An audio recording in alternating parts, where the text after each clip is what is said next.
Get this sports podcast party started, all right?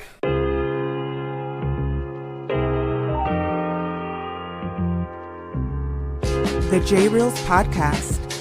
Why don't you wait until July 1st to make an announcement? What a disgrace. He can rack up all these numbers in October, November, and December, but what really counts is let me see this in January. The sports rebel without a pause, delivering fast-paced, jam-packed sports talk like no other. Listen, I gotta call it as I see it. He is not a good player. I'm sick and tired of having to deal with the disappointment of this franchise. When does it stop? And yes, another winter that I can sleep in peace. Coming correct, directed in full effect. Let's get it. This is the J Reels Podcast. Welcome aboard.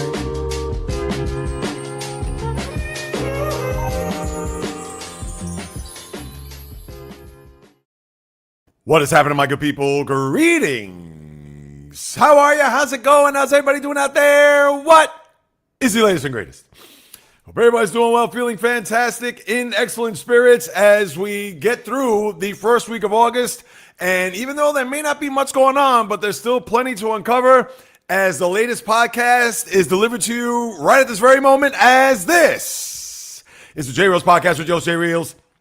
For my first timers, welcome aboard. And for those who've been banging with me going back to the very beginning, somewhere in the middle, or even as early as this past Monday, I welcome you guys and gals back. Oh, let's unfurl the tongue there a little bit as we get underway.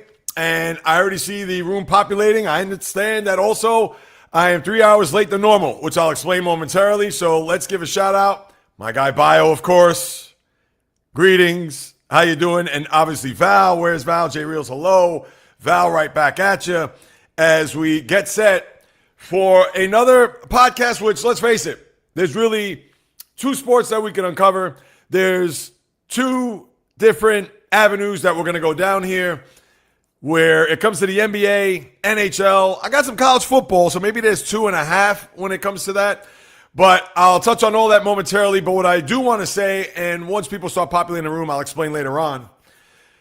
And, of course, I'll get your comments, too, at the back end. But for starters, the reason why for the late start today is I got a call last night where my grandson, who has been in town since June 26th, had a flight to catch early this afternoon. In fact, he had left around an hour and a half ago. And unfortunately, his aunt, who has been fighting cancer, shout out to Cynthia, who obviously has been going through it most recently. And knowing that she had, without getting into it, she had to go into the hospital for a procedure yesterday. I tell you, maybe it's my brain is just on overload right now. Maybe because with all that's happened today, that it just has me, I got to settle down and ease back a little bit. But with me having to then pinch hit because my grandson needed to be taken to LaGuardia, and obviously he had to catch his flight heading back to Tampa. My grandson Cameron, shout out to him. And obviously, that certainly preempted the podcast from 11 a.m., which you normally know is the start time, to now. And here I am getting ready to crank out another one. So my apologies for not being there earlier today. It was something that, of course, came across the pike last night and, of course, had to handle that. Can't leave my grandson high and dry. But I appreciate your patience, your understanding, etc. And what can I tell you? I'm here now, and that's the bottom line. As long as I show up, show out, give you guys what it is that you come for, all the latest and greatest of what's happening in sports. So therefore, let's get to it. Now, of course, with Bio in the room, and for those listening on Apple, Spotify, they're probably saying, who's Bio, who's Val? Well, when you're watching live on YouTube, this is where you get the full effect. This is where you get to interact with the people that have been fortunate enough to carve out precious time out of their day to listen to what it is and watch, for that matter, what I say about what's happening in sports. And yes, Bio, I see that. I appreciate that. The comment there about family coming first. So it's a situation where, and I'm going to start off with the baseball, of course, where I know that Bio, who is from the West Coast, big-time Dodger fan, and I'm sure he's not sweating a drop, and nor should he. I get it that there's a lot of people with everything that's transpired dating back to last Saturday where the Dodgers bringing in Tarik Skubal, and I'll get to a start momentarily. But for this team, with how they've been constructed, not only just this past offseason with Kyle Tucker and Edwin Diaz, but obviously more recently than the former Tiger stopper, the ace, now in LA. And for those out there that are probably laughing at the Dodgers now or saying ha ha or trying to test the baseball gods by just stockpiling another big-time talent onto their team for them to three-peat. And all I got to say is this. It's August 6th. The Dodgers could lose 12 in a row, just like the Mets did earlier this year, or even the Marlins did just, a few weeks back. And guess what? They'll still be in great shape. So by any means, the sky is not falling out in Southern California. Well, at least in the LA city limits. I'm sure San Diego is continuing to hope that the Dodgers plummet or crater into the Pacific Ocean, but we know that's not going to happen. And they have a day off today where they can kind of exhale. They're in the desert in Arizona, and I understand they're coming off not just one sweep, but back-to-back sweeps. Red Sox at home over the weekend, and then obviously in the Windy City against the Cubs, where a lot of people are thinking, if there's one team that's going to knock off the Dodgers on their way to a three-peat, will be the Chicago Cubs. Well, remember last year how the Milwaukee Brewers swept the season series of the LA Dodgers, and then what happened there come mid to late October? The tables were turned, and the Dodgers returned the favor. And I get it. You can say, well, Jay Rose, that's last year. This year could be a different story. I understand that. But we know that the Dodgers, for all that they've built here over the last, and not even just the last couple of years, winning back-to-back, but dating back to the latter part of 2000, because they've been in the playoffs every year. They know their way around the postseason. Yes, they've had some tough losses along the way, as we know, not to chronicle those. But how I see it is that this 6-game losing streak is just like a gnat that's flying in your face. You just kind of go, get it out of here. Now, you do have a situation where Freddie Freeman got hit by a pitch in the game yesterday, and even though the Dodgers trailed 6-1, I believe it was 7-1 at one point, and then they came all the way back before losing 8-7. So they did show some fight there in the end, although coming up short. And how I look at it is with the flight out to Arizona and with Freeman getting x-rays that came back negative on his hand, and he even said that he'll be all right, get treatment. Obviously, with the day off, it's going to help. Maybe he'll be in the lineup come tomorrow night. And the Diamondbacks have played well. They're feisty. They're certainly in the middle of a wild card race there in the National League. So I'm sure it's going to be hotly contested. I'm sure it's going to be a not-so-easy series. It's not as if they're going to Colorado or playing the Mets for that matter, the Dodgers, that is. So to me, this 6-game losing streak is much ado about nothing. And I don't care how much you want to grasp at straws or feel like, maybe there's something going on or maybe there's a little in-house. No, nonsense.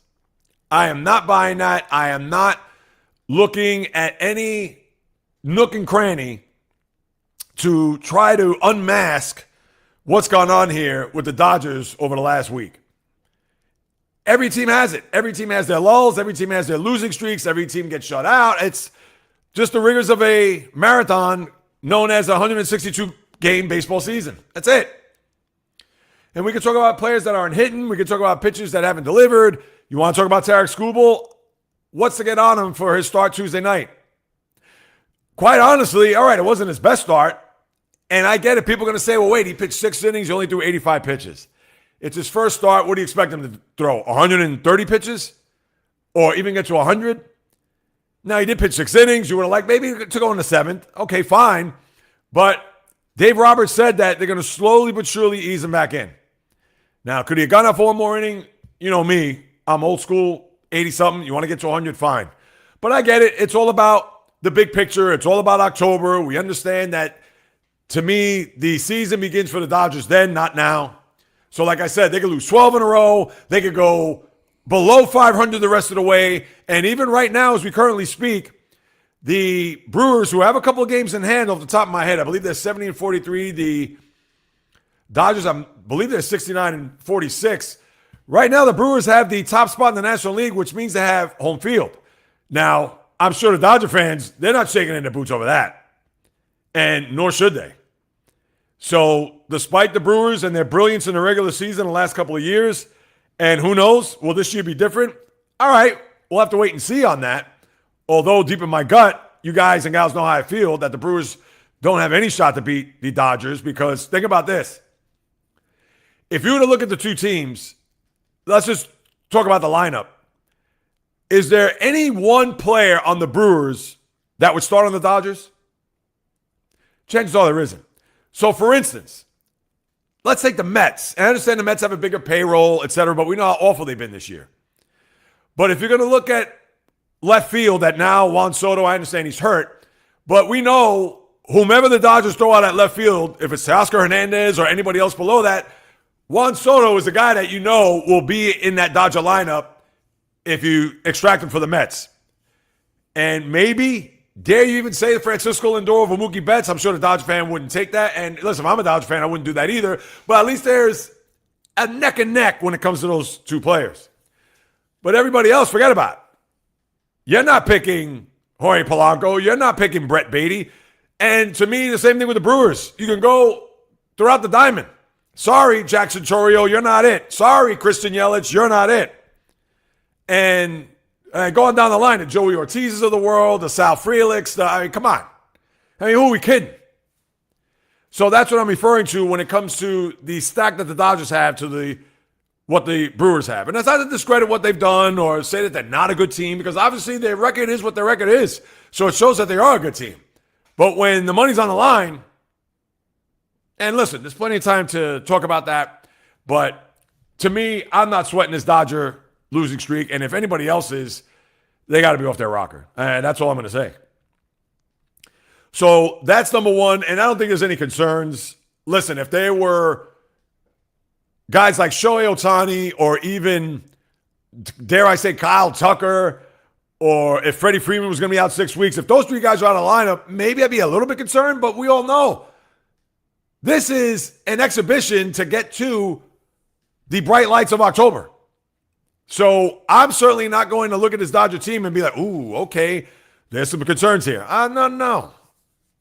No way, shape, or form. And as Bayer can see in the room, Dodgers lost 7 games in a row last year. Does it feel good as a fan? No, but 47 games left. I mean, yeah. And that's right. The Dodger record last year in July and August, there were 2 games under 500.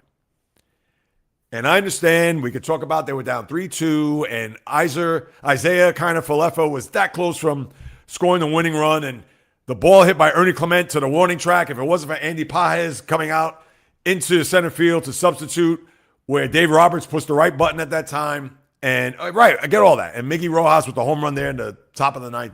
Understood. But here they are. And I get it. To the Dodger haters out there, you can keep hating. But I don't care. We can come back on Monday and they get swept by the Diamondbacks. It's going to be the same story. Unless guys start getting injured. So that's what I'm going to leave as far as the Dodger situation. Now, interestingly enough, the one team that I think could compete when fully healthy, and even though they didn't get the closer like I talked about over the last couple of days, whether it was Mason Miller on Monday or even during the live stream yesterday, every Wednesday, 12 noon. But good news on 161st and River Avenue, that being the real estate of where the Yankees play their home baseball games. And for Aaron Judge, who came out and said that I'll be back before the end of the year, and I'm paraphrasing, that was music to not only the Yankee fans, but to the front office, to the manager, to all 26 players, etc. But now the thing is, when? Of course, he wasn't going to tip his hand on that. He's starting light activities, but it's not even baseball activities. So he's not swinging a bat. He's not throwing a ball. A lot of it is just running and some upper body activity. I don't know if it's going to be weightlifting. I'm sure maybe it's a lot of stretching. Maybe he's using some resistance bands, because I'm sure he can't get into a weight room and start cranking out, whether it be deadlifts or bench press or anything like that. But remember, he's still a ways to go. And granted, it is August 6th. And even if he comes back, let's say a month from now, September 6th, which I think would still be a little bit too much as far as from an ambitious standpoint. But as long as you get him back, I would think at least over the course of the last 2 full weeks of the season, where he could get 13, maybe 14 games under his belt, and get some swings in the box, live pitching, timing, etc., then they're going to be fine. And I think anything less than that, if he comes back the final week, you still take him going into October. But I would think if I was a Yankee fan, I'd hope that he would be back mid-September. Because remember, the season concludes on Sunday the 27th.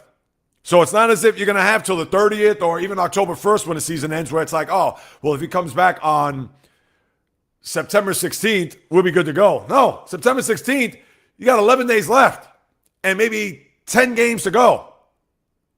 And if there's days off in between and 3 series, probably 9 games. Now, is that enough of a sample size for Judge to kind of ramp himself back up, to get himself back on the field, in the batter's box, like I mentioned, live pitching, etc.? I understand he's an athlete and he'll get acclimated rather quickly, but at that point, he's going to be on the shelf for over 3 months, 3.5 at this point. Remember, his last game was May 31st. And here we are, we're approaching, not necessarily in mid-August, but by the time we get to next week, we're going to be there. So listen, good news and encouraging news, but it's not as if he's coming back in the next week or so. And with a rib injury like that, and cartilage, and who knows? That's why he's taking it slow. And even though he feels like he's going to be back and he couldn't give yourself not even a time frame as to when he's going to return, which it's still up in the air. And right, he could come back and say, I'll be back in the regular season. It could be the last weekend of the series or last weekend of the season. Or even more so, I would think maybe he's targeting that 4-game series at Yankee Stadium, which is the next to last series of the year, where the Tampa Bay Rays are going to come to town. And who knows, will the Rays have enough distance to where the Yankees can't catch them? Or will it be a scenario where the Yankees are 2 back with 4 games and they'll be able to control their own destiny? So we'll certainly keep an eye on it. We'll certainly keep tabs on what's going to happen with Judge here moving forward. But again, encouraging. I'm sure the Yankee fan has exhaled, breathed a sigh of relief, but just because you're doing that, you still don't know when he's going to return. So you'd almost have to do one of those, all right, wake me up when we know when he's going to be back, or to have that early, mid-September, or even if it happens to be the final week of the season. Because until then, you could jump up and down and say, all right, our captain's coming back, but we still don't know when he's coming back. He said he'll be back, and I believe it. But is that August 31st? Is that after Labor Day? Is that September 15th? Is that whatever that final series against the Rays are? If I think that would be what, September 21st? Who knows? So that's the deal when it comes to the Yankees. Now, as far as you got a lot of afternoon baseball today, and maybe I'll get to some of the scores or some of the breakdown on that. But before I get to that, I want to catch us up to what has gone on here over the course of the last few days, especially when it comes to the pennant races, etc. And when are the Red Sox going to lose? I mean, this team has been not red hot. They've been scorching white hot. The team has now won 30 of their last 35 games. That's almost equivalent to the famed Tigers start to their 84 season where they won a world championship when they started 35-5. Now, I don't know if they're going to end up winning 5 more in a row. As it is, they've already won 7 in a row. But this team has been relentless. And could you imagine if and when their ace, Garrett Crochet, comes back? Imagine what that pitching staff's going to look like upon his return with he, Ranger Suarez, Sonny Gray, and going down the line. But the Red Sox, who I believe, are they playing this afternoon? No, they're playing tonight against the White Sox. They're going to look to dust them off here before they play the Athletics over the weekend in their building. And if they do, who knows? If they beat the White Sox tonight with the ace coming in, we may come back here on Monday and the Red Sox have won 11 in a row. Now, I don't know if that's going to happen. I don't want to go ahead and think that that's going to be the case, but it's kind of hard to argue considering what they've done here over the last 5.5 weeks or so, and the team hasn't stopped. I remember their record 37-48 when they started this run, and who would have thought that they would have put themselves thrust right in the middle, not only just of the wild card, but they still have a shot for the division. And remember, it certainly helped when they had the Rays going there right after the All-Star break, and they swept them, so they made it 4 games there. Now, mind you, that was, 3 weeks ago? But that's also part of this run that they've had where they've been unstoppable. And you got to give credit to Chad Tracy. I kind of wonder deep down in my heart for a guy like Alex Cora, who obviously in Boston, well-loved. I know not to our guy Bio, of course. But for Cora, I'm sure he's happy for the guys. But he would also probably think there's a part of himself that, man, that should be me managing this team. And who knows? That's actually interesting to think because maybe it was a time for the team to make a change, or did the players tune him out, or who knows? Because remember, he got fired back in April. And obviously they were sputtering even upon his departure. But it wasn't until you got to what? You're looking at the early part of July before the All-Star break, and now here we are to where the team hasn't slowed down ever since. I mean, you got to give it up. I'm just shocked. I'm stunned. And even my cousin, who I've mentioned a million times here, JD, huge Red Sox fan, pretty much his birth, and he doesn't know where this has come from. So we'll see what they do here tonight and over the weekend, whether or not they're going to be able to sustain it. Now, I'm not going to think that they're going to come back here come Monday on the podcast and win 11 in a row, but right, whether they split the next 4 or win 3 out of 4, is that out of the realm of possibility for the way this team is played? I can't say that right now. So the Red Sox, like I said, let's see how much they can continue to make this charge up the American League East and see if they can even match or get past the Yankees. Right now, they're currently a game behind the Yankees and 5 in the loss, 5.5 back of the Rays as currently constituted.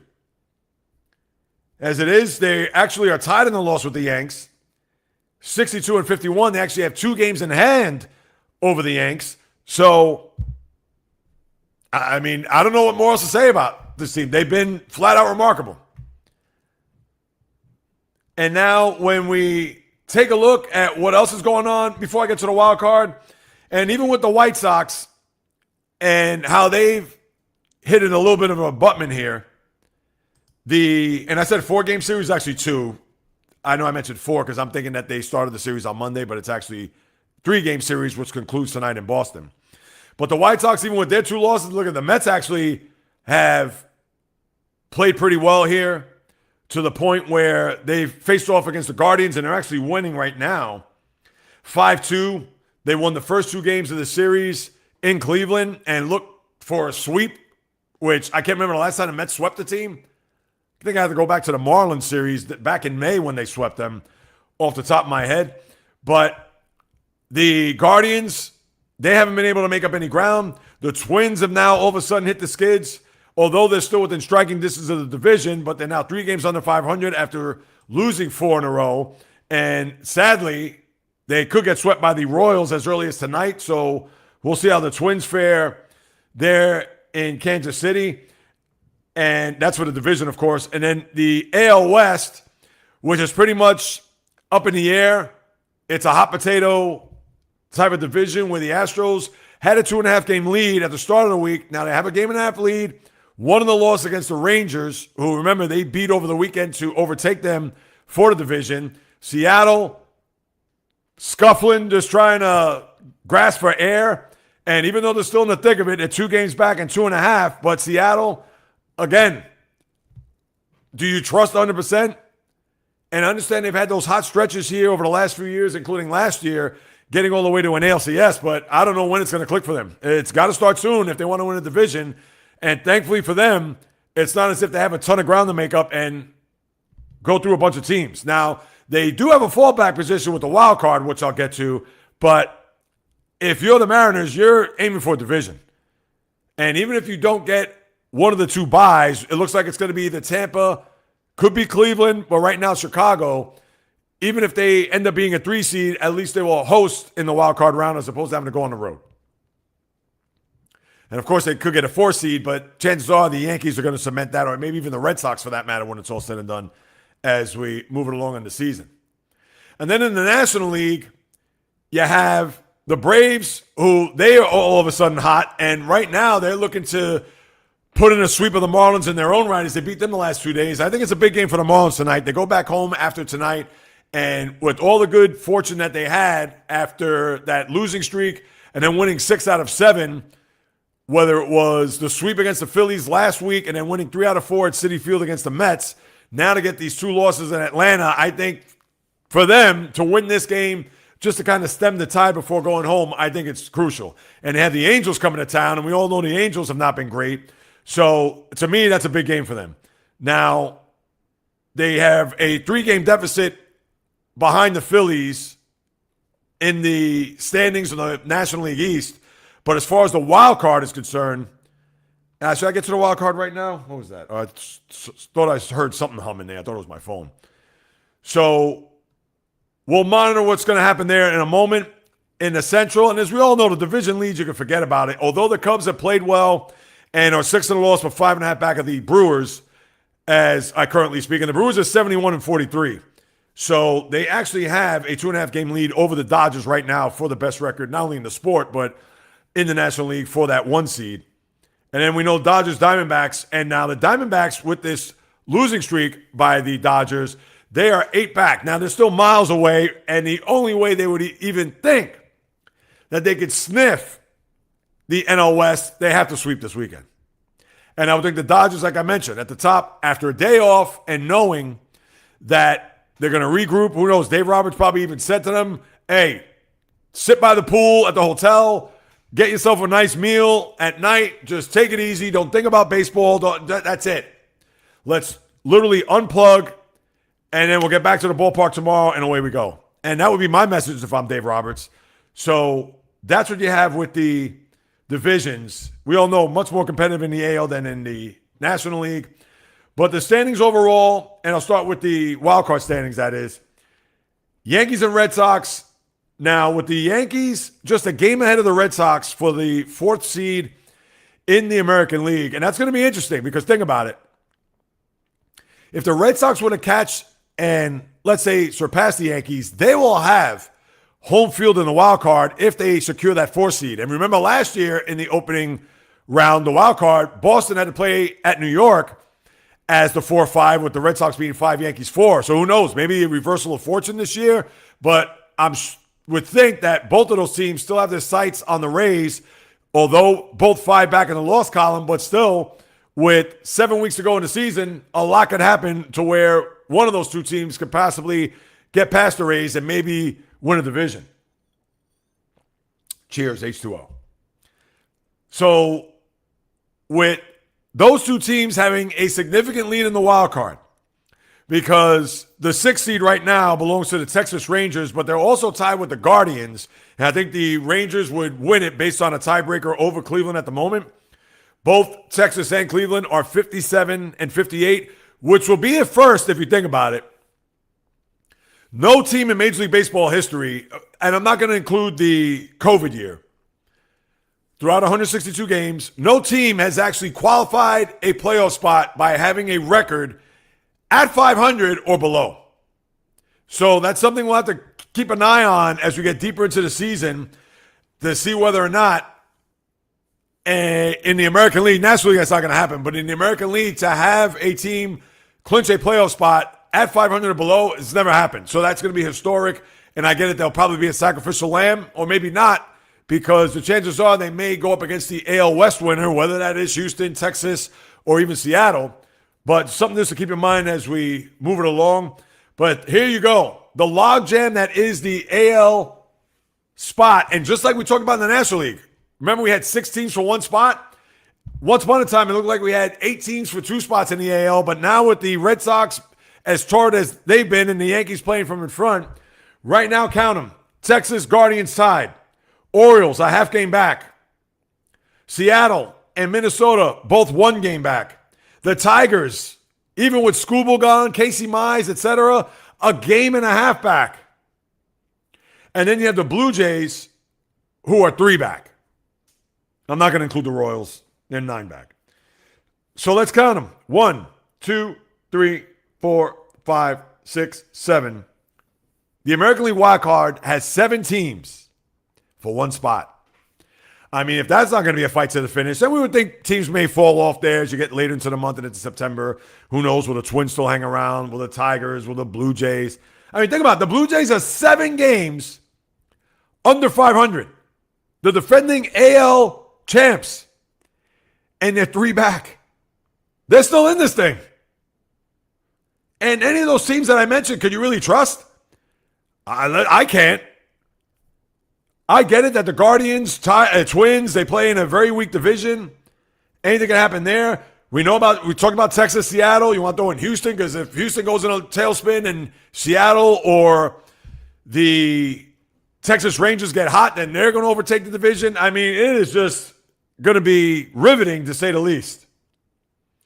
And then in the National League, you have Cubs, who are 5 ahead of both Arizona and Philadelphia. They're tied 61 and 54, and I guess Arizona has the 5, considering that they are slotted there with the Phillies having the 6 seed.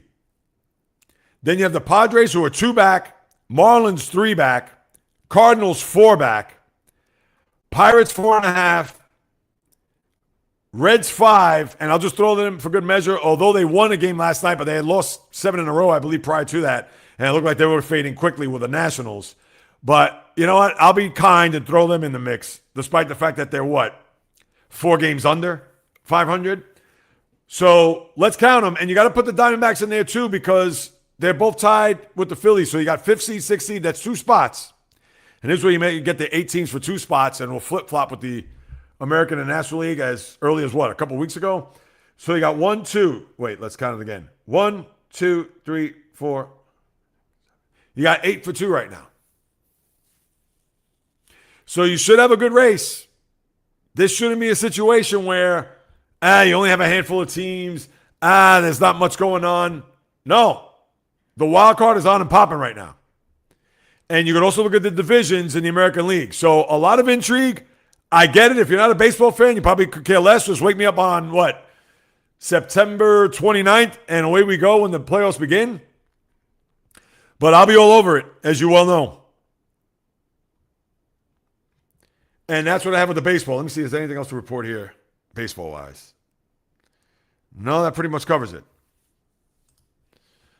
All right, and I'll get your comments later on. I see Bio with a salary cap thing.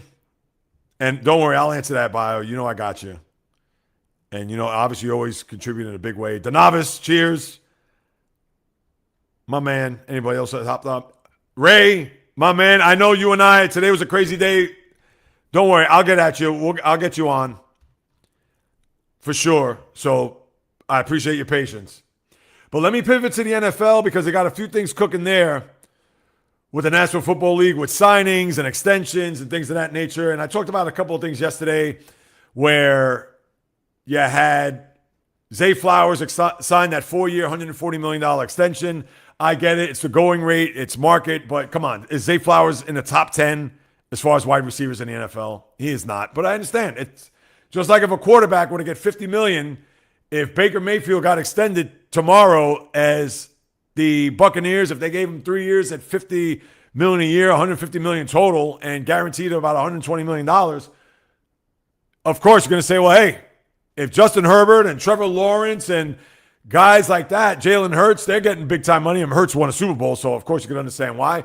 But between the quarterback of San Diego, of LA, the Chargers, and Jacksonville, you're going to say, wait a minute, those guys are $55 million a piece? Seriously? Well, if Baker Mayfield was going to get that, who's going to be surprised? And not that I was surprised Zay Flowers got that money, and good for him. No hate whatsoever, but is Zay Flowers going to be that guy that's going to have 100, 105 catches for 1,600 yards and 12 touchdowns? I would say probably not. But again, that's the going rate. That's how it is. Then you also had Darnell Wright, the offensive tackle there for the Bears, get a big-time contract, one of the richest in NFL history. I believe, 4 for 116 with $1 zillion guaranteed. So kudos to them as the Bears had to shore up that line for Caleb Williams, as you know. And then you also had Stephon Diggs, who's bounced around everywhere, as you know, over the last few years. Now ends up in the nation's capital in D.C. Let's see how that goes for him. 1 year, $12 million. I'm sure it'll add a little life to that offense. Jaden Daniels absolutely, positively has to stay healthy in order for the Commanders to get back to where they were 2 years ago when they went all the way to the NFC title game. So, and who knows what's going to happen with Deebo Samuel. Obviously was part of the Commanders last year and him going back to San Francisco. So now you fill in Diggs in that slot. You also have Bijan Robinson, and today Jonathan Taylor got an extension. I believe now he's the second highest rated or highest paid running back in the sport, where Bijan Robinson now is the highest paid by annual salary, $25 million a year. It signed 3 for $75. And in my estimation, I know Saquon's great. I know Jonathan Taylor, although not spectacular, but certainly gets the job done. And we know Derrick Henry, I get it, he's getting up there in age, but he's still dominant. But a lot of tread on those tires. I think the guy right now, pound for pound in the NFL, that I would take as the best is Bijan Robinson. I mean, the guy's he's a beast. He is. Now, we're going to have to wait and see how the team's going to shape up, considering they don't have a quarterback right now with both Michael Penix and Tua Tagovailoa on the sidelines with injuries. And I would think one of those two guys will probably be healthy for the start of the year. But if not, who knows how fast the Falcons will get out of the gate. And the Falcons actually play in Pittsburgh to start off the year. So that could be a tough start for them if they don't have one of their two quarterbacks on the center.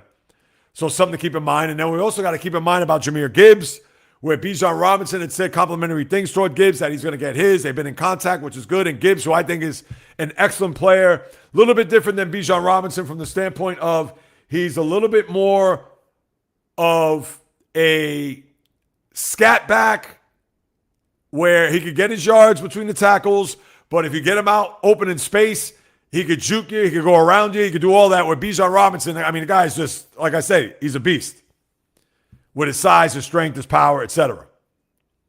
So based on what we've seen here with a lot of the signings and a lot of these extensions that we've seen, which may not come as a surprise, but it isn't anything that's been earth-shattering when it comes to cut day, which is going to be in a couple more weeks or a few more weeks when you think about it, when players will cut loose whomever is going to be left on the scrap heap for other teams to pick up as we get deeper into training camp and obviously the preseason, which actually begins tonight with the Arizona Cardinals and Carolina Panthers. And part of the reason why those two teams are playing and being represented in the game tonight is because you have Larry Fitzgerald, of course, a longtime Cardinal, Hall of Famer, who's going to be inducted on Saturday, and Luke Kuechly, the linebacker via Boston College, who's also going to be inducted. So you have that tie with the two organizations, and there are two players that are going to go in Saturday. I think the ceremonies, don't they begin early now?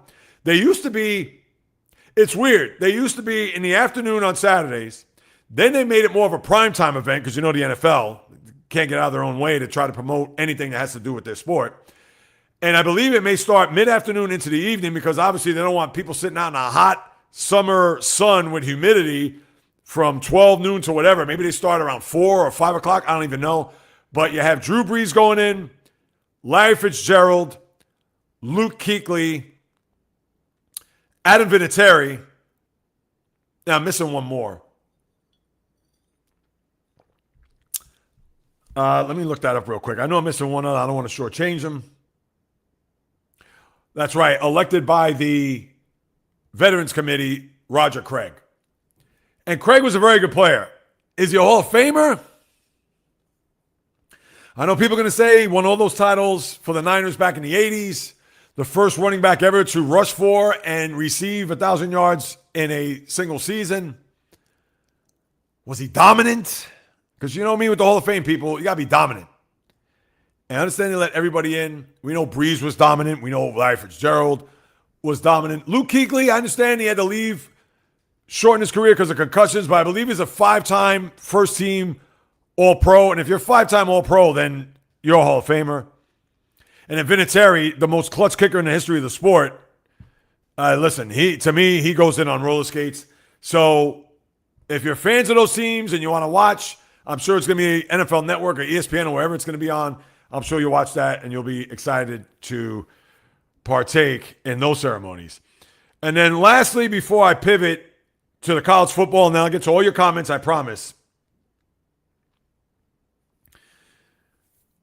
I know this thing with Aaron Rodgers, and I talked about it a lot on the live stream yesterday, where Rodgers at Steeler camp with Pat McAfee and his show on site, and Aaron Rodgers used that as his platform and his forum to not only destroy ESPN, but also Dr. Fauci. We know about Aaron Rodgers and what he said years ago in reference to that. He got on Joe Rogan and talked about that and was one of the guys that applauded the Novak Djokovics of the world and the Kyrie Irvings, etc.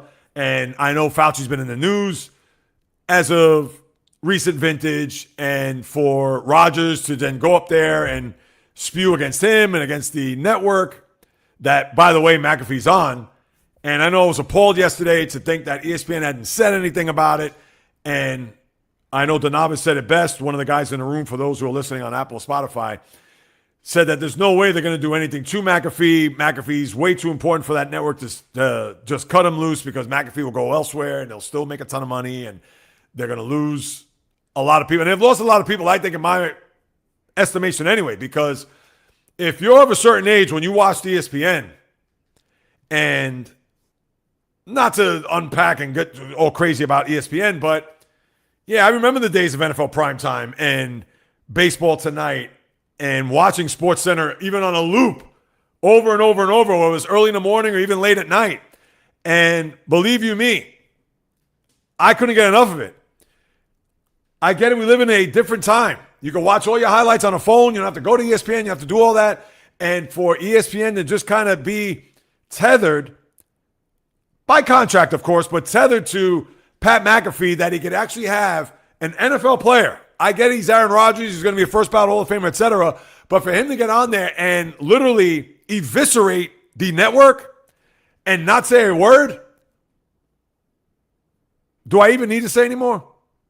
I don't. So I'm just going to leave it at that. And listen, that's not to say, Aaron Rodgers should be silenced. He shouldn't say anything. As a lifelong Steeler fan, I wish he wouldn't say anything. The COVID stuff is old news. Nobody cares. I mean, let's face it. Come on. No matter how much he wants to wax poetic about, I told you so, and you see, the science was wrong, and blah, blah, blah, and whatever. And that's fine. He could say that, but really, does anybody care? Number one. And then with the network, everybody will have their opinion, their feelings on it. Maybe to the 20-year-old, they'll look at that. So I know ESPN's great. I love it. Whatever, so on and so forth. And I'm sure they probably watch it on their phones anyway. Nobody's sitting in front of a TV watching that. Or unless you happen to be at home, laid up sick, or you had a surgery, or who knows. And even then, I'm not a McAfee guy. I wouldn't watch. But Rodgers, if you're a Steelers fan and you don't like his antics, you're going to have to deal with it for one more year. And I'm sure the Rooneys don't like it. I know ESPN, they were spitting out their kale salads a couple days ago when watching that. And I'm sure the Rooneys probably spit out their spring water when they see their quarterback going on there and just rail against a network that actually broadcasts NFL games. And, I mean, what can you do? ESPN's not going to show the gumption to say, we can't have Aaron Rodgers on the show anymore. Therefore, to piss off McAfee. And therefore, for McAfee, listen, he signed on a dotted line, but I don't know if there's an escape clause or anything like that, where if he doesn't like something, or if he has full autonomy of his show, that ESPN can't touch it. Listen, then that's a sweetheart deal, and I wonder who his agent is. But for Rodgers, I just hope that he pipes down, because let's face it, if by week 4 that arm isn't as flashy and as known for being one of the great throwers in the history of the sport, if he's lost some zip on that fastball, guess what? He's getting the last laugh. And there's nothing else to add to that. So that's what I got with the NFL. And yes, I'm not watching the game tonight, Arizona, Carolina. They could play it in my living room, and I wouldn't watch. Not into the exhibition, not into that, etc. Even though I may have to watch a bit of the Steelers next week when they play, because the Steelers' latest, the YouTube channel from Fan Arch, the podcast network that I've been fortunate enough to work hand in hand with. Latest episode is out now.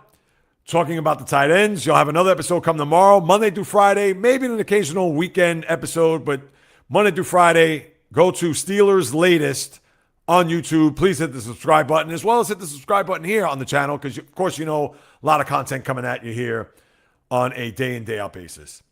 And then lastly, let me just make a quick perusal of the room here just to make sure he's not around. And I did get a text from him, I believe. Yes, I did. And that was, of course, J-Rod. Now, and Denavis, I'll get to that comment. I see what you got there. College football. With J-Rod not on here, at least I could say this. And even if he was, I would. The preseason poll has come out. And no, the Michigan Wolverines are not ranked number one. They're not in the top 5. In fact, I don't even know if I had to pull up the full. To me, it's the top 5 and everybody else. But the rankings are as follows. Ohio State, preseason poll, number 1. I'm sure to the chagrin of every Michigan Wolverine fan throughout the country and beyond.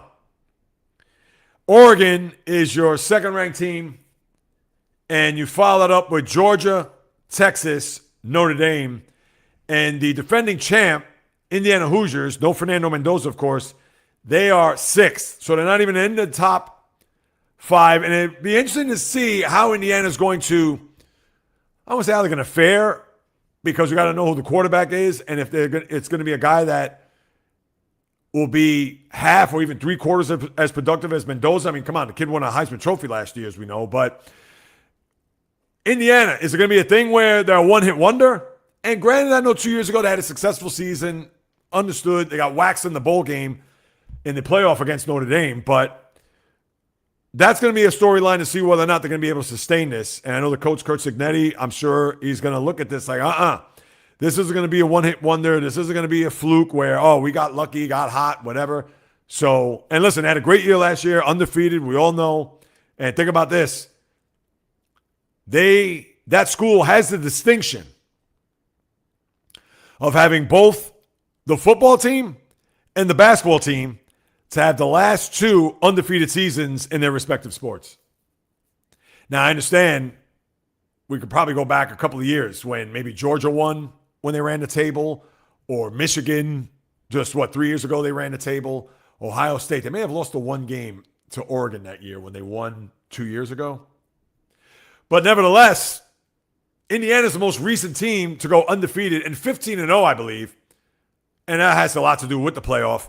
But to go 15-0, and then the last time the Indiana Hoosier basketball team, 1976, Bobby Knight, that was the last time any college basketball team went undefeated throughout the regular season, the tournament, and then obviously winning a national championship. So something to keep that in mind as far as a trivia question, unless whomever's going to run the entire table this year in college football and end up victorious as being the champions of college football, then we can say goodbye to Indiana having that position of the basketball team and the football team simultaneously being the last 2 undefeated teams in their respective sports.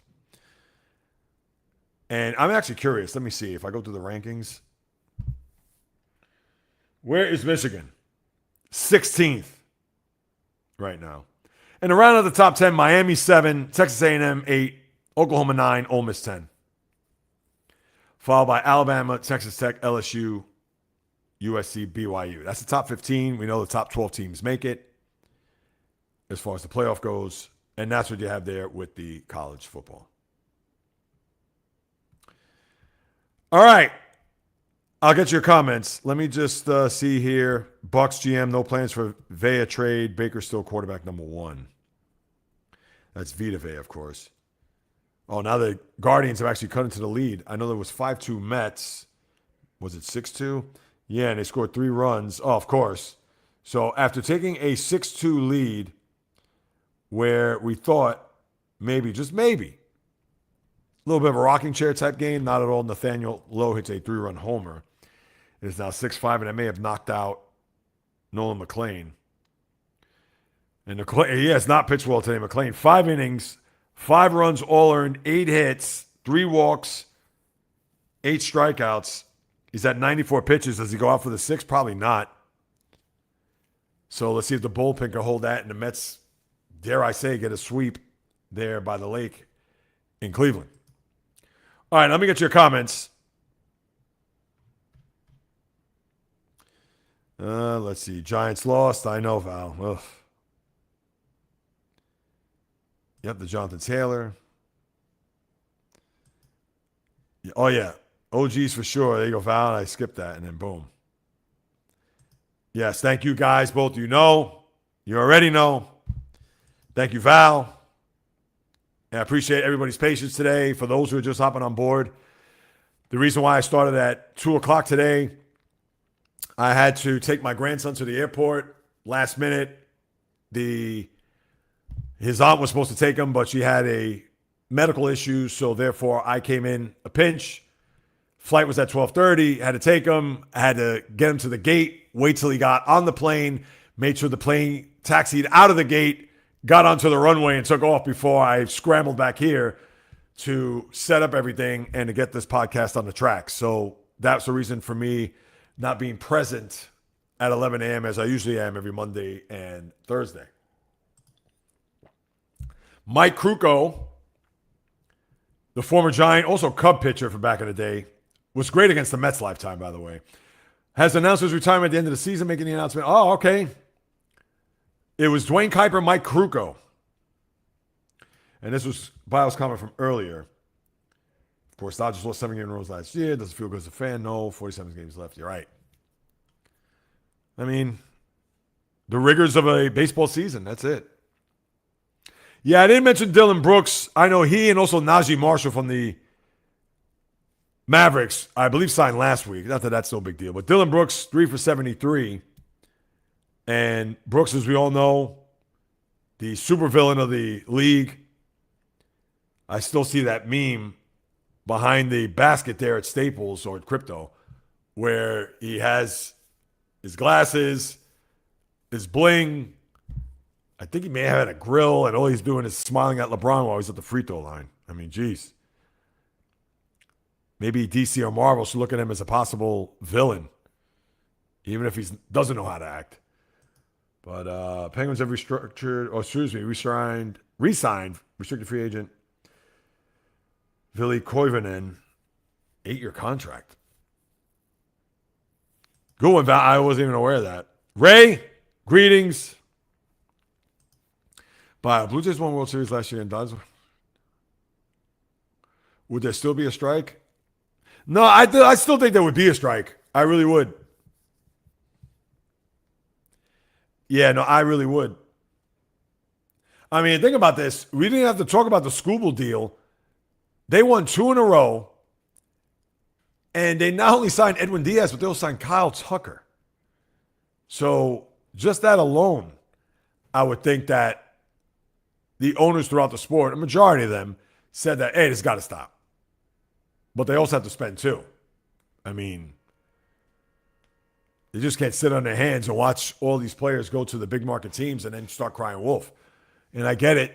They don't have the TV revenue. And I know that's a big deal as the reason why that the Dodgers have been able to have all these deferred contracts, that whole Guggenheim money with the bankruptcy and then the TV deal that they got. I believe it's till 2039 where they don't even have to use that as revenue sharing throughout the 29 other baseball teams, which I just caught one recently. And you may have said that before in the past, Bob, but for whatever reason, it just didn't register.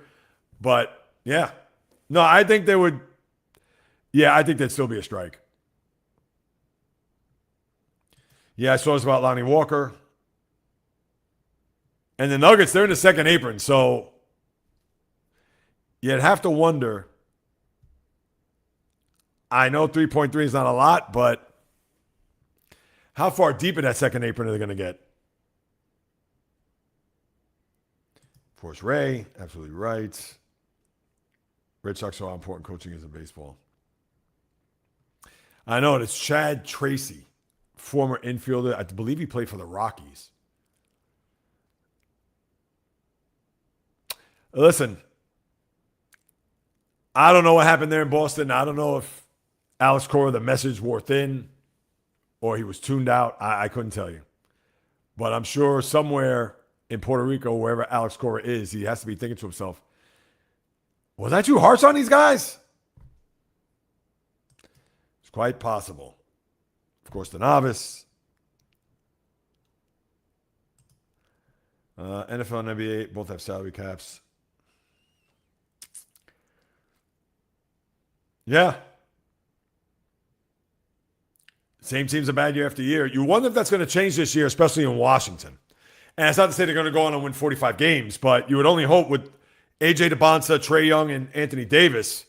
Now, I get it. It's an enormous if because Davis and Trae Young have to stay healthy. But, yeah. But, yeah, whether it's the Sacramento's, whether it's the... Listen, I know Charlotte had a very good second half last year, but usually they're bottom feeders. Utah, the Bulls. I would like to see parity. That's all I'll say. If MLB has a salary cap next year,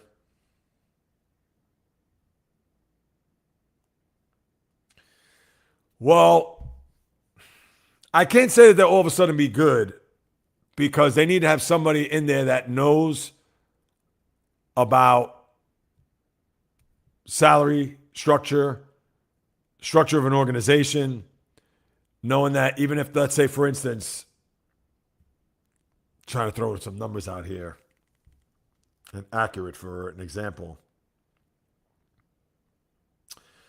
Let's say if Colorado, if the floor was 160 million, and I forgot what their payroll is.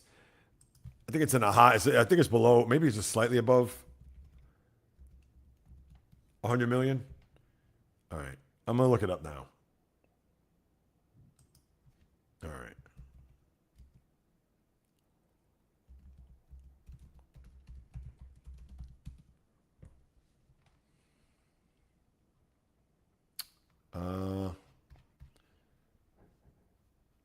Excuse me, that's not what I wanted. MLB.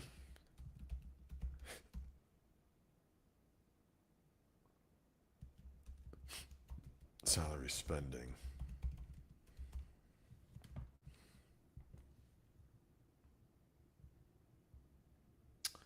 Where's the list? Hello.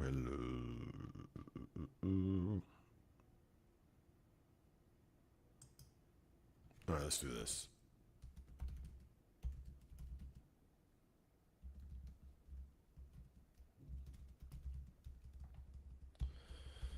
All right.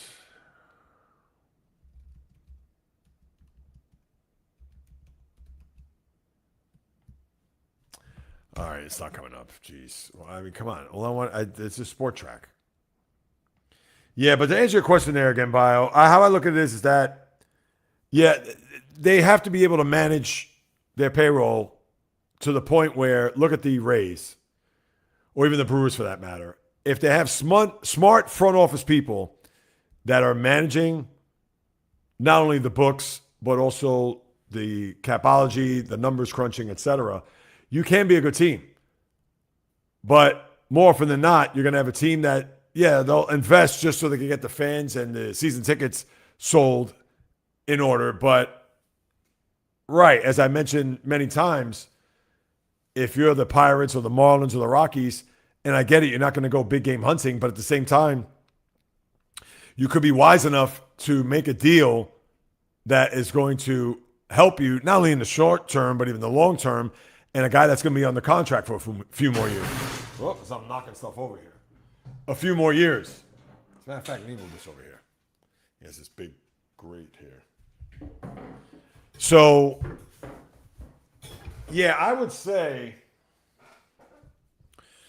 that just because the team and their floor is 160 million, that they're not automatically going to be good. Now imagine, what are the Rays payroll? We went over that the other day. Check another site here. MLB 2026 payrolls.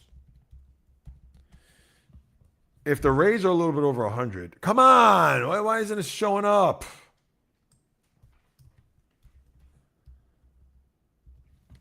MLB payrolls. It's just, here we go, Sport Track. Thank you. Tampa, their payroll right now is $107 million. So let's say 165. To them, that could be like 5 more players. Or they'll decide to say, Junior Caminero, we want you to be a part of this team for the next 10 years. Boom. Here's your bump. The lowest payroll in the sport are the Cleveland Guardians. It's Guardians, Marlins, and Cardinals of all teams. And the flip side are the Mets at 318, the Dodgers 312, and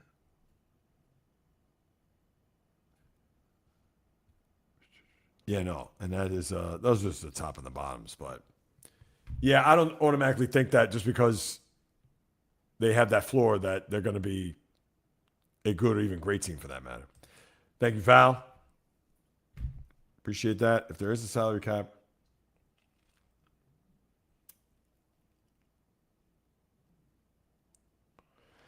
that's a good one there, Bob. Let's see. Yeah, the question for those listening, if there's a salary cap in baseball next year, will Colorado and the Dodgers salary be somewhat similar?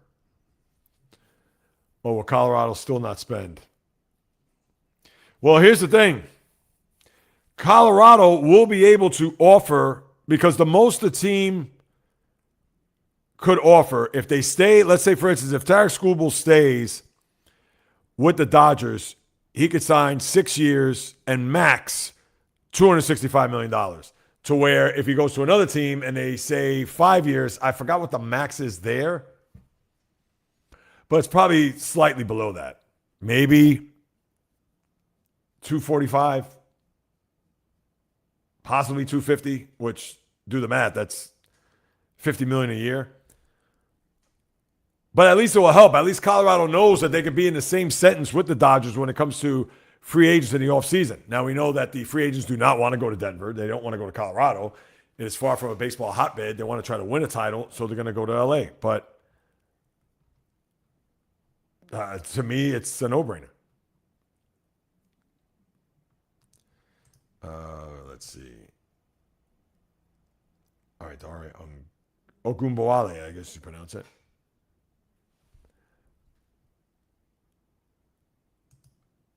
Why isn't this going away? Oh, hang on. Let's get that out of there. My bad.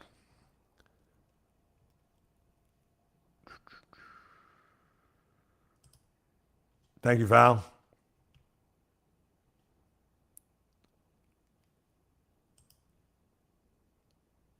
All right, I just want to make sure I'm catching up here. I'm waiting here, just waiting here patiently. I appreciate that. Ray. Yes, NFL signings, as we've covered. On my YouTube channel, I post sports. Yes. Val is on top of it. Oh, is that right? Oh, geez. Took him a while.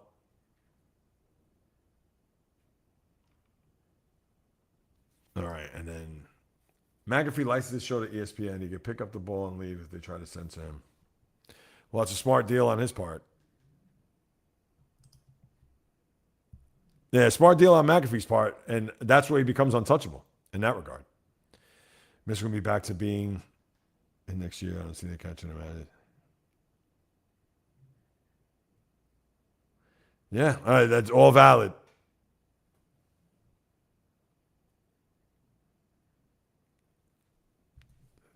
Yeah, rates in a while. All right, let's see. Michigan. Still on probation. I know to the not so good fortune of a one J-Rod. Strikes are part of baseball now. Yeah, their union is strong. But I wonder when you get to March and that stupid executive committee, Scott Boras, and how they're going to thumb their noses at the owners and their proposals. But yeah, they can afford to do that. Not the backup catcher, not the, as I've said before, not the utility man or the pinch runner coming off the bench. I'll say it again. They're doing it within the rules. A few things get off my chest. Yes. Let me think about something.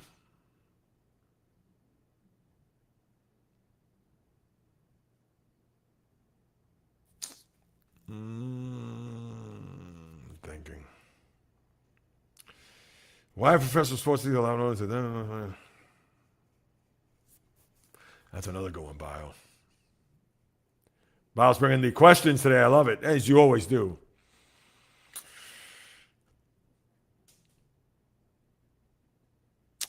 I mean, that's valid.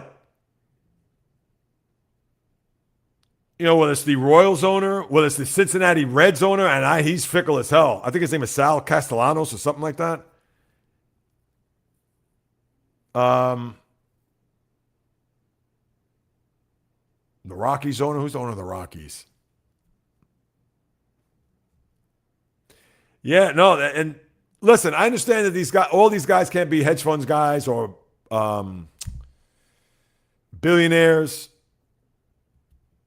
I mean, the one thing that's going to ruin the sport, and I believe Bio or Donavis brought it up, where you're going to see a lot of are these private equity firms that it's just going to be, there's going to be no quote unquote mom and pop family run businesses a la the Rooneys, the Steinbrenners,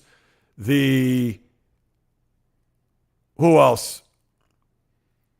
The family run business in sports, the Maras, football giants. Not going to happen. You're going to have these hotshot owners. You're going to have these guys that are going to buy these teams. Look at the Matt Ishbias of the world. And yeah, I won't say Steve Ballmer. I mean, Ballmer's been a pretty good owner ever since Donald Sterling. But yeah, why get into business? And the thing is that it's a shiny new toy for them. I talk about the new owner syndrome. They want to flex their proverbial muscles to think, hey, I own a baseball team, or I own a football team, or I own, another one. What's it from Carolina? Jake Tepper. Calm down a little bit, but his first couple of these guys was clowns, throwing drinks on fans. I mean, but you're right. Why would they allow them to do that? They shouldn't be in the room, let alone own a team. I don't care what kind of business acumen they have. The novice. They do need a minimum, but I think they need to be capped. And a cap on contract length, which that's going to be big. Because like I said, the owners have said 6 years, $245 million. Gone are going to be the 8, 10, 12, Juan Soto 15-year contract. And it shouldn't have contracts that long. In my eyes. Listen, it's worked for the NFL. It's worked for the NBA. And I get it. At the end of the day, it's only a handful of teams that are going to win an NBA championship. Because if you just look at this playoff, we knew that, and I get it, they got to do the play-in, but nobody thought the Hornets were going to win, Orlando, Cleveland. I get it, they got to a conference final, but still, Philadelphia, thinking out west. The Portlands of the world. I mean, come on. You're only kidding yourself if that's the case. But it works for the NBA. It has worked for them. And now with the second apron, we see the Celtics win a championship, and they had to dismantle their team because, yeah, you can't stack stars on your team. And why did they get rid of Jaylen Brown?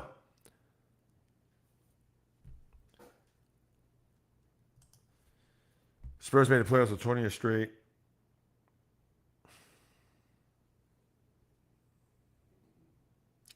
Yeah, I'd have to agree. Playoffs have been Spurs have been the standard in that regard. Dodgers as well. And I get it, you have those anomalies like the Rays or the Brewers for that matter, just talking baseball.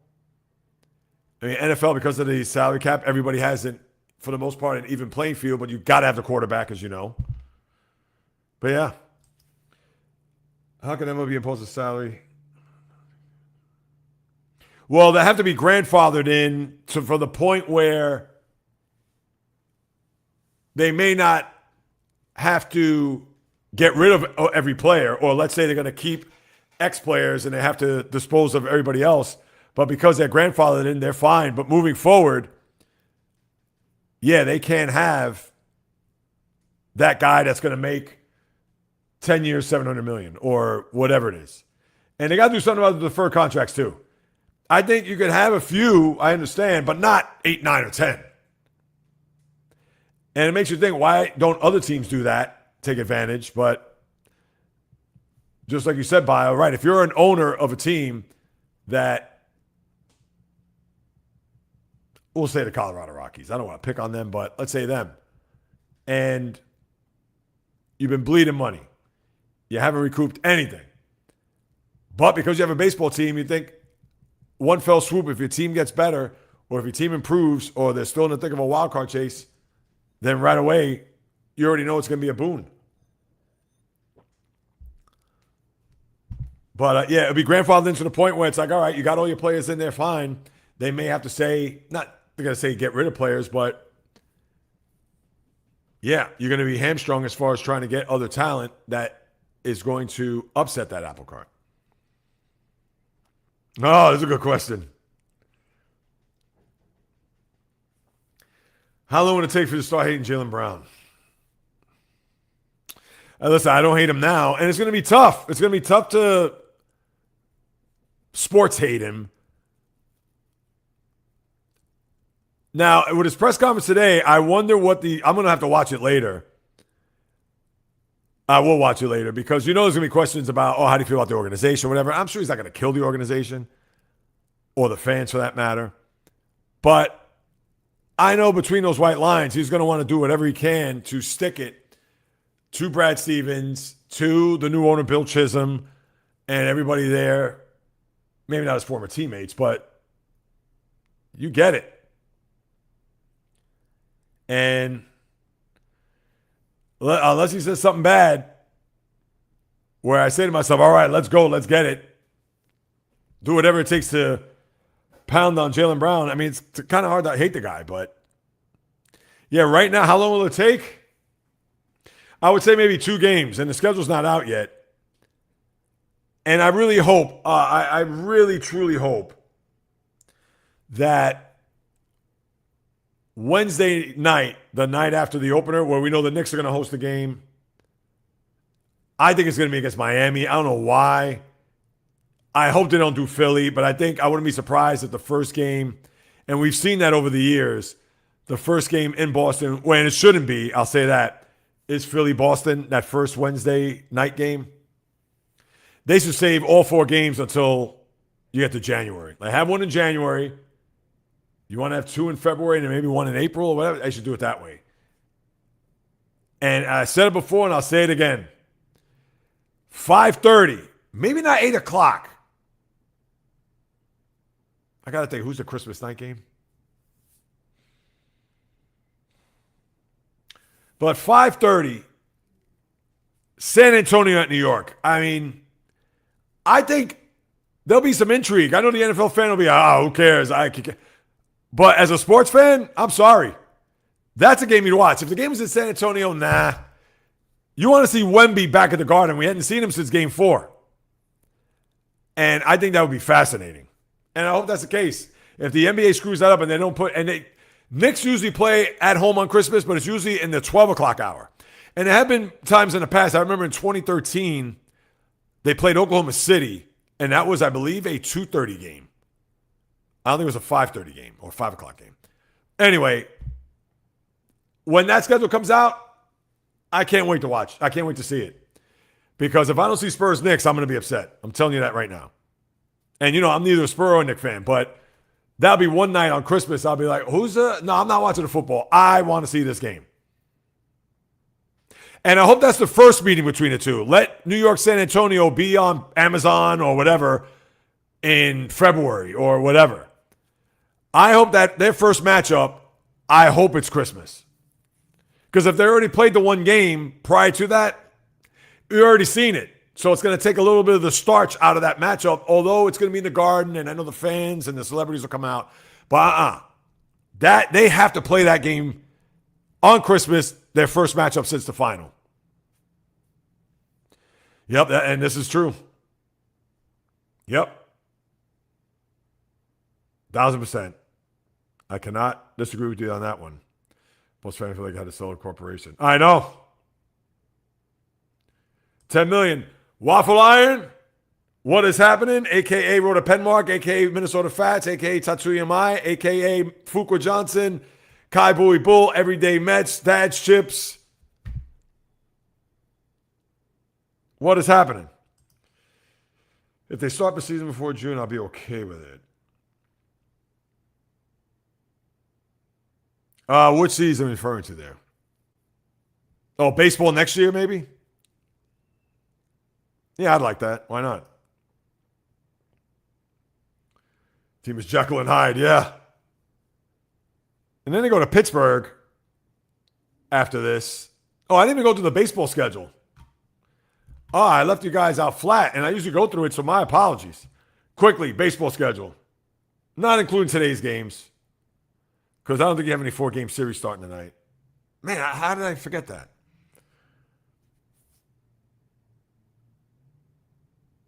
Tomorrow, New York, Pittsburgh, Toronto at Philly, Cincinnati, Washington, Atlanta at New York, Yankees, that's a good series. Angels at Miami, Athletics in Boston, Cleveland at Chicago, there you go, for the division. I get it, it's not sexy, it's not 5-star, but that's a huge series. Minnesota, Milwaukee, they try to put that as a rivalry game. Cubs at Royals, Baltimore, Texas, we know about that wild card. Houston at San Diego, LA, Arizona, Tampa Bay at Seattle. Good series. Detroit at San Francisco. Yeah, it's a very good series. The main one's Cleveland, Chicago. And yeah, Baltimore, Texas, Atlanta at the Yankees. So you got something to chew on there, guys. Let's see. Yeah, Mark Walters, yep. Well, here's the thing. If they start to run their franchise like the Dodgers, it's going to be hard because, again, you got Luka, you got Austin Reeves, and who else have you signed there? And I don't believe they're in the first apron. But, right, it's not as if. So to answer that question, I'd say no, because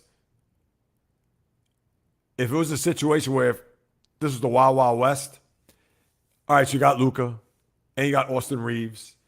And who's a free agent next year? Oh, SGA's a free agent. We're going to sign SGA. Oh, are we going to trade for so-and-so? I'm just throwing names out at this point. Anthony Edwards. Oh, let's bring him on. And let me throw in one other guy. Oh, you know, and when Wemby's a free agent, we're going to get Wemby too. In the NBA, that's not going to happen. So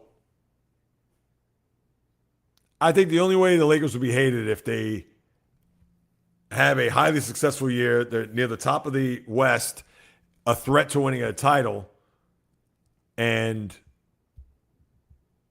yeah, to me, it doesn't matter if the Lakers, whether Mark Walter, once he owns it, once it's official, et cetera, that they're going to be even more hated.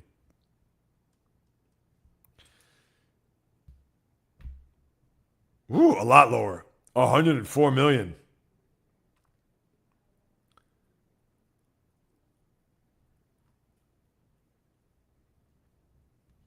Wow, $104 million. That's a lot. And a lot of that has to do with the TV deal that they just signed, 11 years, $76 million. $76 billion, not MB. So that has something to do with it, in my eyes. Baseball implement that you must spend.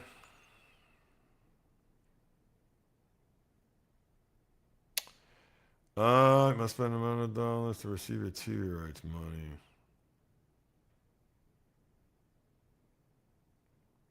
Now, here's the thing. TV rights. Now, a lot of those teams don't have their own network because remember, they had the Bally's and then that went off. Now I think it's like FanDuel that they have their network that a lot of these teams are on.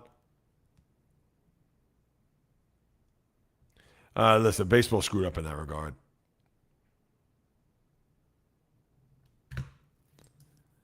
Right now, right time. Okay. Hold on.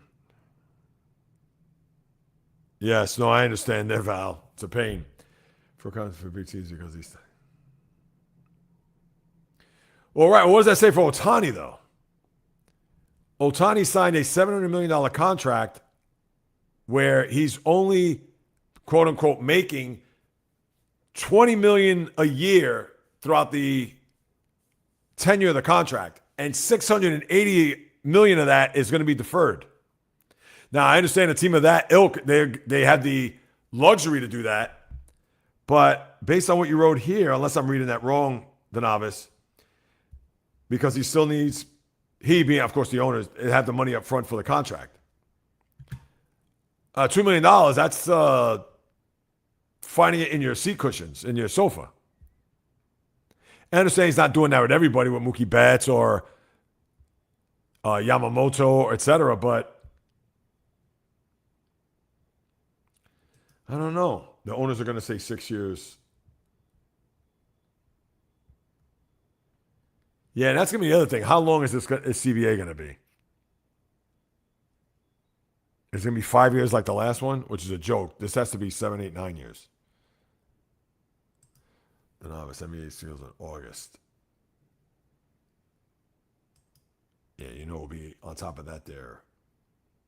The novice. I think the owners are going to agree.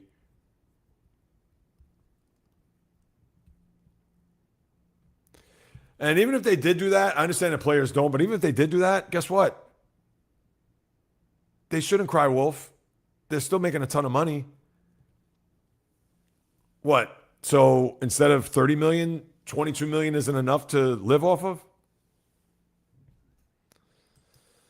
That's just me, I guess. Sixers Celtics opening night? I want them to save that, but sorry, the correct you mean the NBA champion. At that point, it'd be the defending champion. Knicks versus Spurs. Disrespectful. Yes, the defending champ. Oh, that's what I was exactly referring to. He's starting June, yes. Oh, Lindor had a 3-run homer. All right, let us rejoice. Mets looking for a sweep. Dodger hate goes back to Brooklyn. Yeah.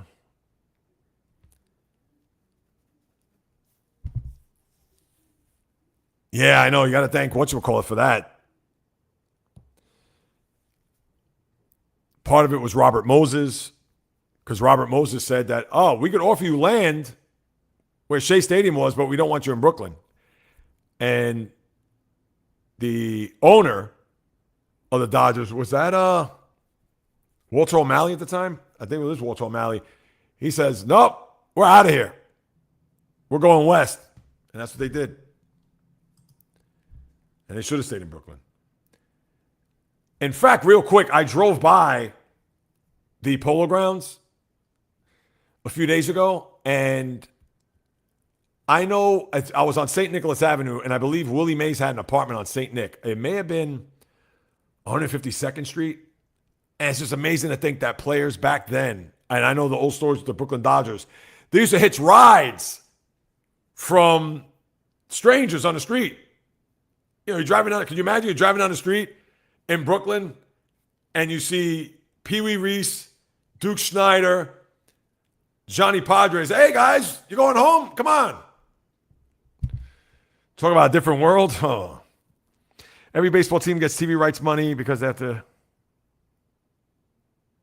No, you're right. But the Dodgers, because of that situation regarding the bankruptcy, they don't have to do that until 2039.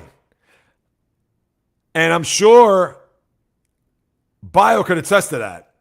I think it was like $1.1 billion or whatever it was, or maybe it was a little bit more than that. And yeah. And that doesn't go to revenue sharing. That's there. That's all them. If I'm not mistaken, the Yankees and Dodgers are the only one. No, Mets have their own network, and the Red Sox do. Mets have SNY, and the Red Sox have NESN.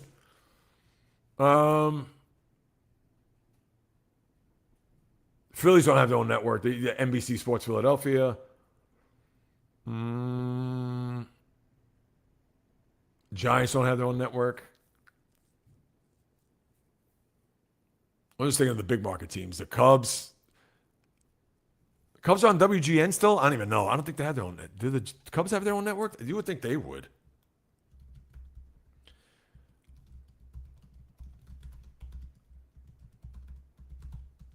All right, guys. I have an announcement to make in a couple minutes.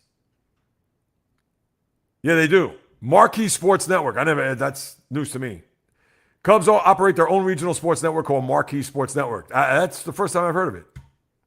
Of course, I'm not paying attention to the Cub games in that regard, but I remember their Fox box, when they show the score and the count and everything. Because I see it all the time. I'm like, wait a minute. They could have their own network, and sure enough. When you sign a player or deferred contract, you have all the money up front and put into a fund. Yes. No, you're right about that. That is true. And the Dodgers could afford to do that. Yeah, so you're right about that, Danavis. I know that. What did I say earlier? I got to think. I got to go back to your comment. Yeah, and that's the other reason why the Pirates and teams like that couldn't do that. Because you mean to tell me they're going to sign? Not that they're going to have players going to Pittsburgh, but let's just say, for argument's sake, the Pirates are trying to go after Shohei Ohtani. And let's say Ohtani, all right, $500 million, you're going to give him $500 million. Let's say you're going to defer $300 million of that. Do the Pirates have $500 million laying around just to get Ohtani set up? I think not. All right, here's my quick announcement, and I want to get your thoughts on this. I have a call at 3:30. I don't want to stop. I could put a pause on this. I have like a be right back. Let me just make sure I got that banner here still. Yeah, I have a be right back deal. Yeah, here it is right here. Yeah, I'm not going to put it up now, but I have a call in 4 minutes with the guys at Fan Arch. It's probably going to be no more than 10 minutes. I could put it on hold. I could have you guys just hang out, and I'll come back. Let me scroll to the bottom. Cubs on Marquee. Very good there, Waffle Iron. So let me just get to a couple more comments, but I'll put you guys on ice for about 10 minutes. I'll put you on hold. I'll just take this call, and then I'll come back, if that's all right with you guys. Because obviously we're pretty good back and forth here. From 89 to 220, nobody cared about the Dodgers with their fans. I don't suppose I hate them. Yeah. Well, it didn't help that they had Frank McCourt there as and Rupert Murdoch before that. And it just goes to show how an owner or various partners, when they take over a franchise like that, forget it. You're right. Which is one of the reasons why they hadn't won in so long between, like you said, 89 and 2020. I understand they made the postseason a lot from the mid-2000s all the way through. But, yeah. Dodgers at Citi Field is like a home game. Big 42 in the lobby. Jackie Robinson affects everywhere. They made it. No, right. They did do that. Which, quite frankly, I didn't have a problem with that. Waffle Iron. The problem I did have with it was, right, they could do the Jackie Robinson Rotunda in honor of him, but it shouldn't have been as big and as elaborate with the big 42 and the Jackie Robinson. He never played for the Mets. You want to honor him in some way because obviously his numbers retired throughout the sport, etc. Brooklyn Dodgers. I know Fred Wilpon has affinity for the Dodgers. All right, okay. You want to have just a little, maybe just a plaque honoring Jackie Robinson, and obviously they had it set up to look like Ebbets Field. All right, I don't have a problem with that. But yeah, they made it too much those first few years, and there was nothing about the Mets throughout the stadium.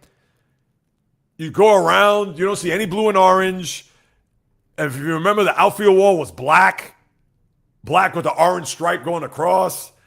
And that was the Great Wall of Flushing. They had that, it wasn't anything as big as the Green Monster, but yeah, to me, but it was typical Wilpons. But they've changed it. Obviously, you see a lot of Met stuff. They have their Hall of Fame. So, NFL, there's lots of channels you can watch games from, too. Yes. A lot of channels. All right, guys. Take the call, I'll wait. Handle your business. I'm home all day. We'll talk amongst ourselves while we're away. All right, perfect. So hang tight because I got to get on this call. I'll put a be right back sign up. So stand by, guys. I appreciate it.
All right, that was quick.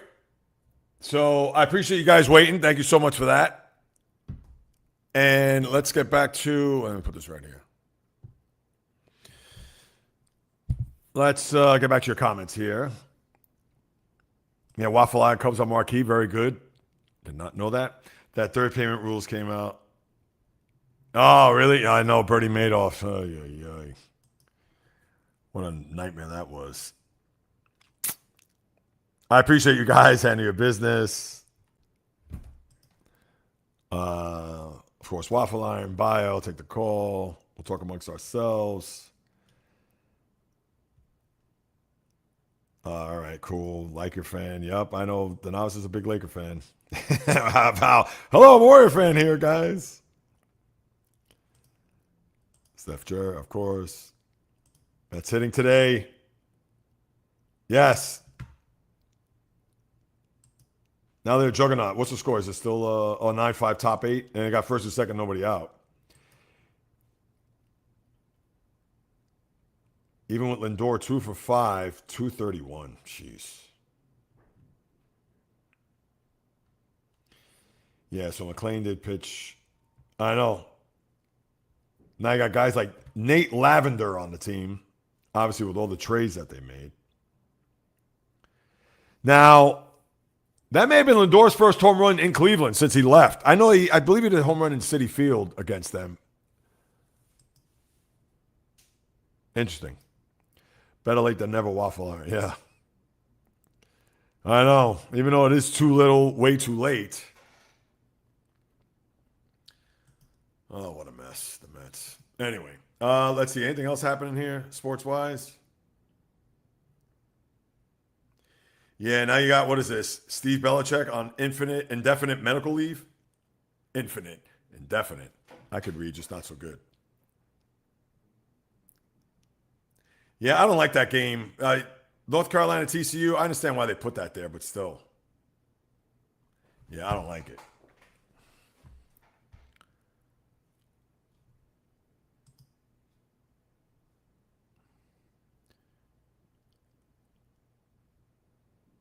CJ Gardner Johnson can't wait to play Texans after lies. Yeah, I'm on ESPN.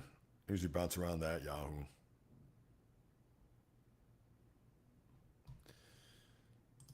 What else?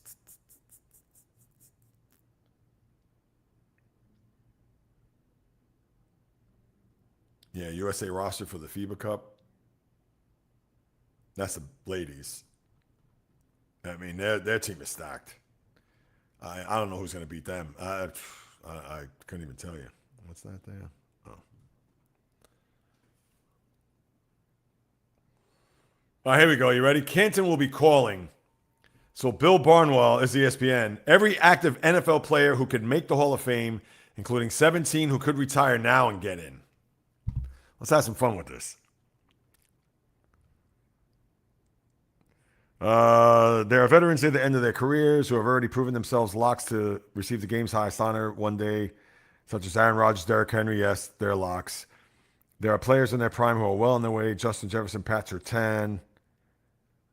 And then there are young players who haven't proved themselves to be Hall of Famers but could break out in years to come, such as Caleb Downs or Arvell Reese. All right, let's not get carried away, but okay.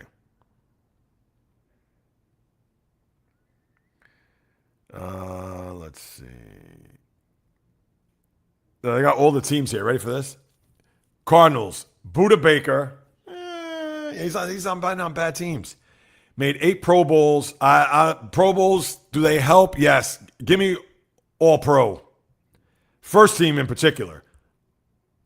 But if you're not first or second team all pro, keep it up. Trey McBride, the tight end, who's been good. Didn't he have an all pro one year? Those two guys, not my eyes. Devontae Adams, I got to look at his numbers more carefully, but to me, he's there. I don't look at him as a lock, though. Because, wide receivers, look, how long did it take for Terrell Owens? And I get it that Terrell Owens was a headache, but he was a no-brainer. And it took him how many years to get in? Myles Garrett, yeah. Matthew Stafford, yes. Keep it up, Puka Nacua, yes. He's got to keep it up, though, and stay out of trouble. Work to do. Trent McDuffie, Kobe Turner, Byron Young. I mean, come on. Work to do. Niners. Mike Evans, Christian McCaffrey, Trent Williams. Yeah, Williams, yes. Evans, for consistency, not dominant, but okay. Christian McCaffrey. Yeah, I'm a hard marker, guys. I guess I have to say yes. On the cusp, George Kittle, I think he's a Hall of Famer. Fred Warner, very good. He's close, though. Let me see what they say. I'd argue the same for Warner, who had 4 first-team All-Pros over a 5-year span. Yeah, that's good. You know what? Yeah, I'd have to give it to him. Yeah. And let me see. I vote for Kittle, given his dominance as a blocker in 4,000-yard seasons, but tight ends go underappreciated at the hole sometimes. Made 7 Pro Bowls in 8 years. You see, I hate the Pro Bowl. Anybody makes a Pro Bowl. Work to do. Nick Bosa, Brock Purdy. Brock Purdy. Can we chill out with that one? And Nick Bosa's dominant, but he's been hurt a lot. Missing out Kyle Juszczyk. Come on. I know he's got a bunch of all-pro nods, but keep it up. Jackson Smith and Jigba is the Seahawks. Devin Witherspoon. Can we pipe down on Witherspoon? Oh, I'm not even going to get to the rest of these. Work to do. Byron Murphy II. No. Come on. Missing out Cooper Kupp, Leonard Williams. Leonard Williams with the Jets, he underachieved. He went to the Giants, was better. Well, he had one good year with the Jets. Let me see. Do I have anything listed here? Yeah, it would take something truly special throughout his 30s to get Williams into the Hall. He is not a Hall of Famer. And Kupp, I know Super Bowl MVP, and he had dominant years, triple crowns. I'd put Kupp in. But I get it. A guy like Torrey Holt's not in the Hall of Fame, and Bio, you know about Holt. I know he played in St. Louis, but look, keep it up. Bijan Robinson. I mean, and I extolled his praises before, but work to do. Chris Lindstrom, Drake London, Kyle Pitts is underachieved in his career. I'm sorry. Jesse Bates, he's good. Jake Matthews, nah. Carolina Panthers, come on. J.C. Horn. New Orleans Saints, on the cusp, Cameron Jordan. I know he's been around a million years.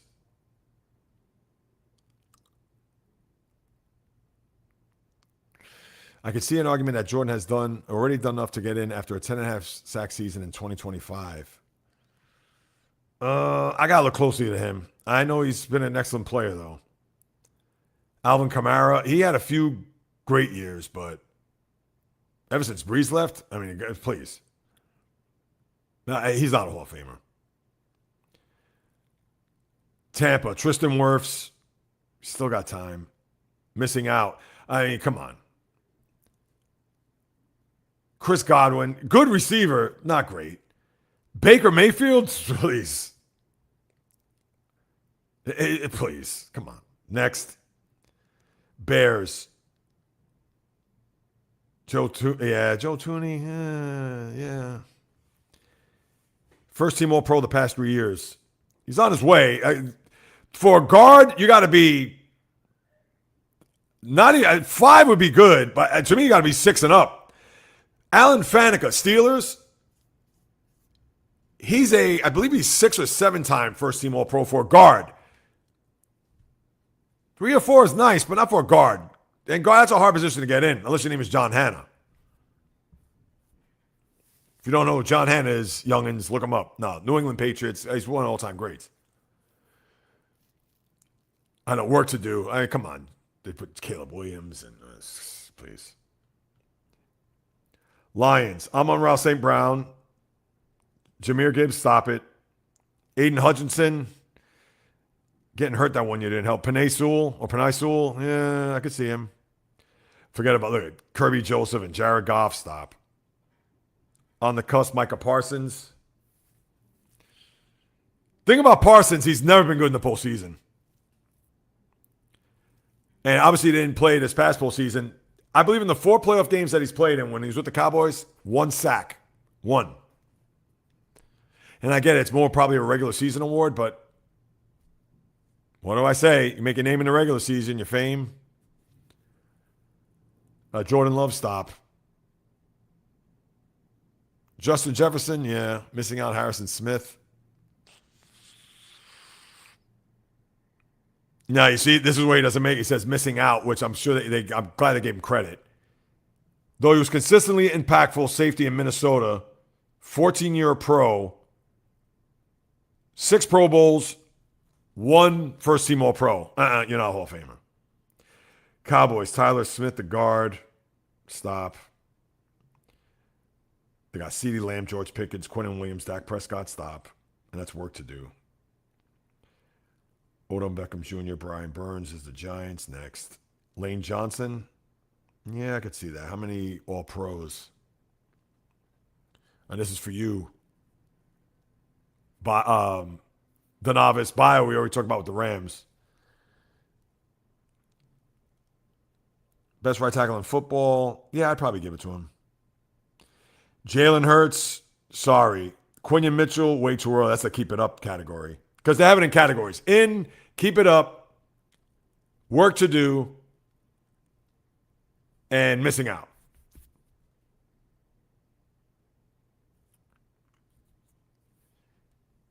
Listen, Hurts he was second in the MVP. I get it. And he won a Super Bowl. But in this day and age, you got to put up numbers too, and gaudy numbers. I get people going to look at Troy Aikman, and Aikman didn't put up big-time numbers. I get it, the sport was different then too, but I mean, Aikman's one of the great throwers, more accurate throwers of the sport. Obviously, 3 Super Bowls in 4 years. Work to do. Saquon, Jalen Carter, Jordan Davis, Cooper DeJean.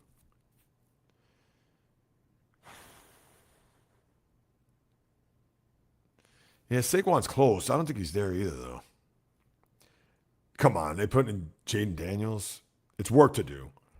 Terry McLaurin, Stephon Diggs, and missing out. You're damn straight they're missing out.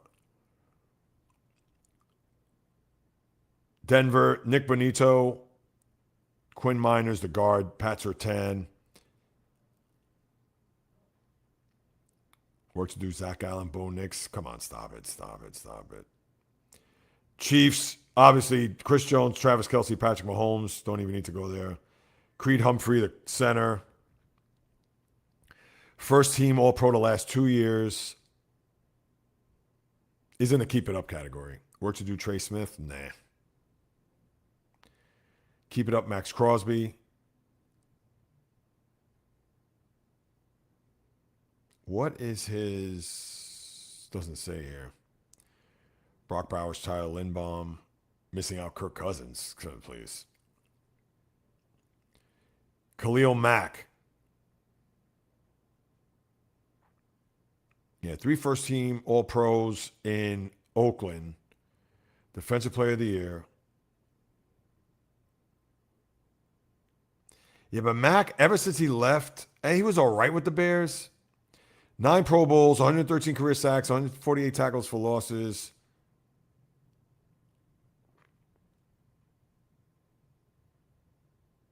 I like dominant. I don't know. Like the last X amount of years. Yeah, he had a 17-sack season 3 years ago. All right. Work to do. Joe Alt, Justin Herbert, stop. Derwin James, too many injuries. Danielle Hunter on the cusp. He's been a beast. And he has 114 and a half sacks. Wow. I know, it's funny. The sack, if you get 100 sacks, that's almost like 500 or 3,000 hits in baseball. And I'll get your comments. I'm sure you've probably been commenting on some of this. Yeah, to keep it up, Will Anderson, Derek Stingley Jr. All right. Work to do, please. Nico Collins and C.J. Stroud. Oh, I just realized C.J. Stroud cut his locks. Interesting. Yeah, Quentin Nelson, the Colts, he's in. Sauce Gardner. Jonathan Taylor, I think he'll be in. Let's look at him closely.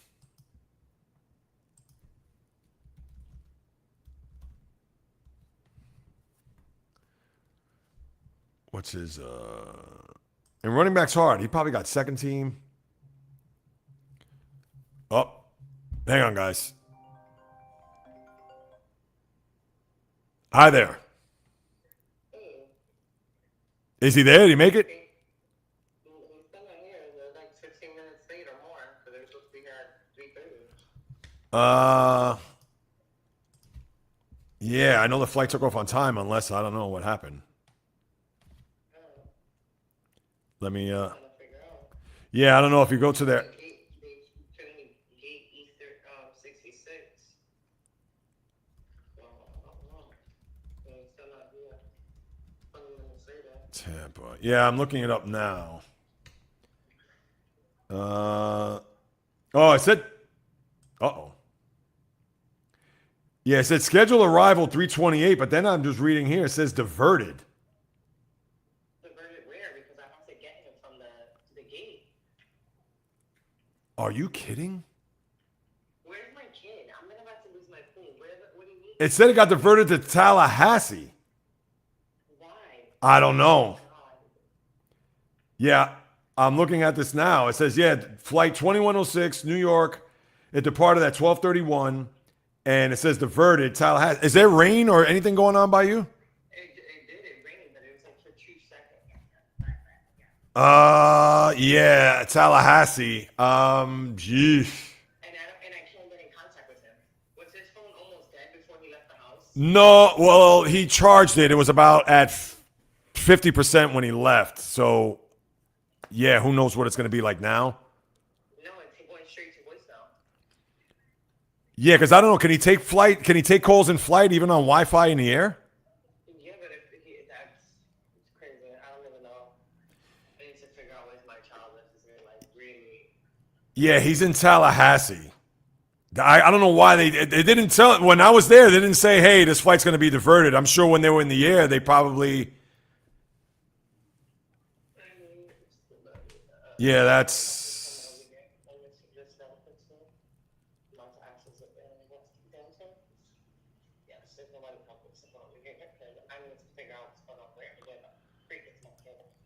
Yeah, I'd say Tallahassee. Hopefully, he could get to somebody or somebody there at the gate could get in contact because I know they have all your information on the because they had it all written down. So I'm sure. Hey, I'm sorry to bother you. By chance, is there any? There was supposed to be a flight coming in at 3. Sorry, guys. Yeah, it's my grandson's mom, and I just found out that the flight got diverted. My kid is on that plane by himself. So I was hoping that they would call back. She was calling to say he arrived. But why was there? Why?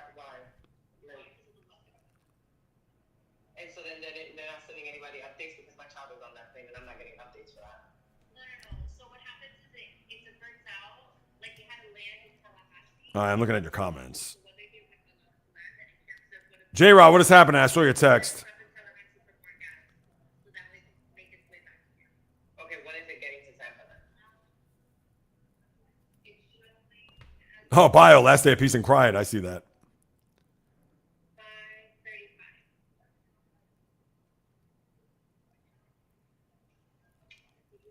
2106, you can track it.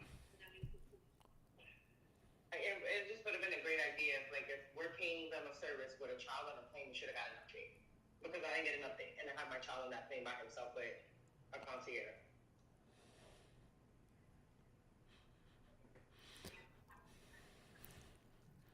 I was wondering why. I was like, yeah.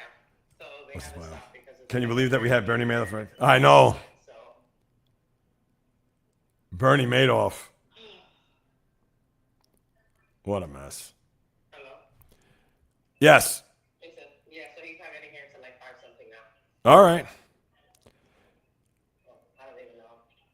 Yeah, if anything, just yeah, hopefully he finds a way to get in contact with you. And then if anything, I could just monitor from here. I mean, obviously, yeah, I mean, I don't know if a flight's leaving from Tallahassee. I couldn't even tell you. Like, let me see. Well, that's what she said they had because they couldn't land because of the weather here, so they had to circle around. And they didn't have enough fuel to do that, so they had to go to Tallahassee, land, Right. get gas, and then they're gonna hop back on the plane and come this way. All right. Yeah, I don't see right now. I don't see anything else from Tallahassee to Tampa as far as flight status. So I'm sure whatever the next flight is going to be, he'll be on from Tallahassee. And that's like, I can't even get in contact with him. Right. It's like giving me like really bad anxiety right now. No, I understand. 100%. All right. Tampa.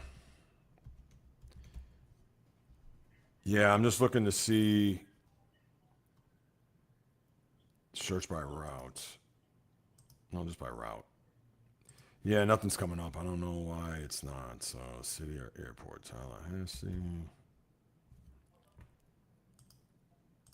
Hang on. Tampa. Thursday, August 6th. Yeah, I'm going to look to see what the next flight is. Yeah, now I'm about to call the airline because I need an update, like a better one. Yeah. Because I can't reach my kid. No, 100%. I mean, jeez. Tallahassee. Oh, God, it's in alphabetical order. I got to scroll all the way down. Yeah, I'm not seeing anything here, but yeah, I mean, what I could do is I could check and I could follow up with you, whatever I find out, and then and vice versa. Okay. All right. Thank you. Oh, no problem. All right, Otima. All right, All right, bye. Sorry about that you got a taste of a personal call. Yeah, because I saw my grandson's mom call, and I figured that, oh, he got there okay. I thought it was just going to be quick. Oh, he just got here. Everything's fine, blah, blah, blah, whatever, and that's it. Yeah, only to find out that his flight got diverted en route from LaGuardia Airport to Tampa to Tallahassee. And that was the thing. I said, diverted? Diverted for what? And obviously, I didn't get that. It's not as if they said that when I escorted him to the gate, hung out with him until he boarded, made sure the plane got out of the gate, because obviously I have to wait until they get out of the gate and take off, because heaven forbid something happens with, oh, we got a mechanical issue, or, oh, something's happening where we got to go back to taxi at the gate. So I left, and that was that, only to find out that, yeah. Yeah, let me get to the rest of these whatchamacallits real quick. Jacksonville. Nah. Yeah, I'm not even going to bother. I mean, come on. They got work to do. Josh Allen and Trevor Lawrence. Derrick Henry, Lamar Jackson. Yeah, I can see Lamar Jackson. Yeah, he's been dominant. Work to do. Marlon Humphrey, he's the most overrated corner in the sport. Zay Flowers, stop it.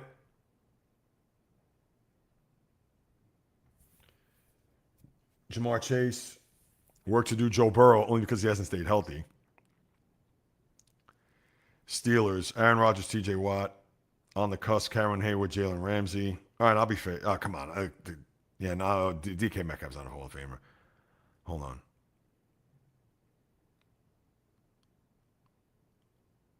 Hey, listen, I love DK Metcalf, but he's overrated.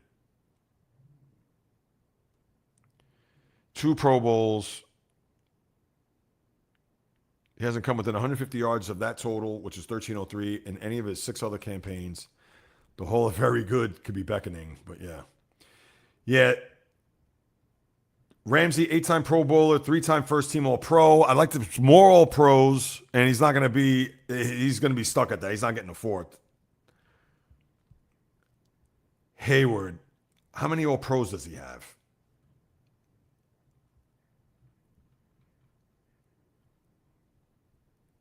Hall of very good.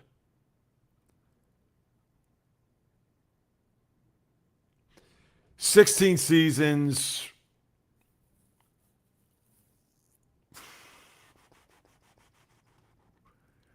Hayward looked like he was in the middle of a solid but underappreciated career, having failed to earn a Pro Bowl or any sort of All-Pro nod. But since turning 28, 7 Pro Bowls, first-team All-Pro 4 times. See, my thing is you play 16 years and only 4 All-Pro nods?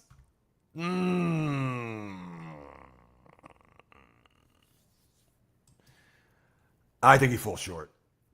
13-5 Mets? Wow. Save some of those runs for the weekend. All right, that's it. Do I even need to go through more of this? All right. Waffle iron. Mets got the hottest pitcher, Jeffrey. I know. I didn't talk about that. Yeah, that was just uncalled for. I get it's his first career strikeout. All right. But I hope he doesn't continue to do that because somebody's going to pimp a home run. He's going to stand at home plate for a half hour. And then what is he going to do then? He's going to throw it to the next guy? Bio, Warriors' favorite place, Steph Curry, average jersey. Yeah, when you talk about who's your favorite. Right. Yes, Jay Reels is back. I know. Summer officially ends, huh? So you're driving out to Vegas, I believe. Is that right? And, of course, greetings to J-Rod. 30 more days. He's got the countdown. Speaking of countdowns, Waffle Iron, what's the countdown for Mr. David Stearns now? I know we lost count of that.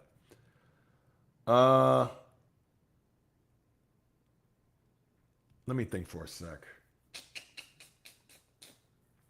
I may have to get a backup microphone. Hold on a second.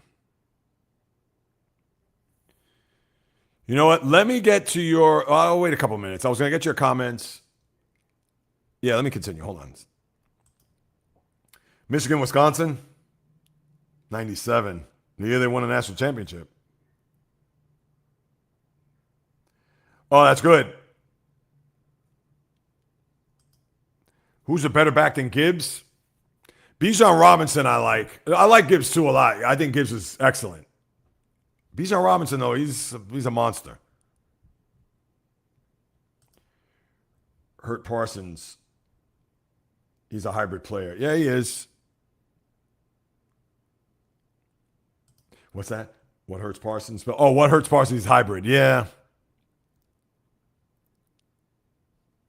That is true. Even though he's not there yet, but Eli, and he'll get there.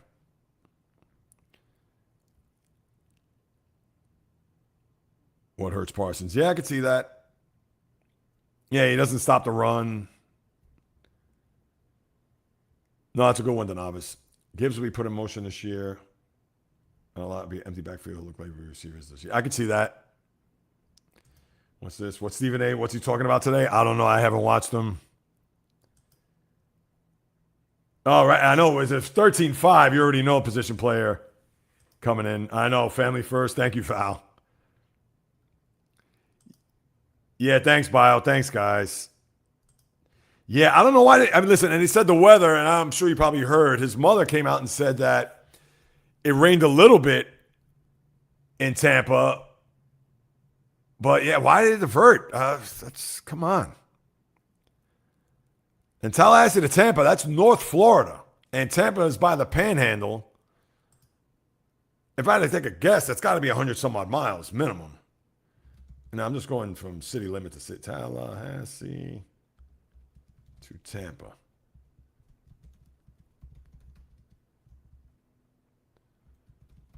Mileage by car. I said 100 and some odd miles. Try 277 miles.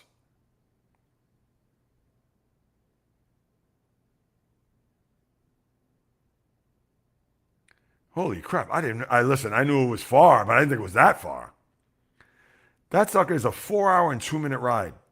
And it's on the same side of the Panhandle. And I thought Tallahassee, I should have known. Jacksonville is north and more toward the coast, closer to Georgia, and Tallahassee is west. Tallahassee is if you're going to Pensacola, which Pensacola is not far from Alabama.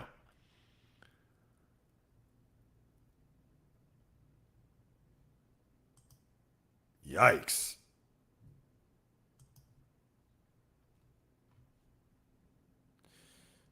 Yeah, I don't know why they did that. I don't know why they diverted, but anyway. I go to speech therapy today, got a haircut. All right. Monthly shopping mall. Good for you, Val. Awesome. Good. 4:45, which that is your time, not my time, I'm sure. Pascual Perez, yes. I remember Pascual Perez, Braves, Yankees. Number 27. Oh, that's right, Donavis. It's been raining hard in Central Florida. So maybe that's why. It's not just Tampa, because obviously you're more inland. Tampa's on the coast, but I guess the air traffic probably said, oh, the weather's bad. So they landed in Tallahassee. Wow, they couldn't land, or if they landed in Orlando, which is not far from. Ugh. Yeah, Ray, I'm with you on this. I'm not a fan of the preseason either. Definitely not.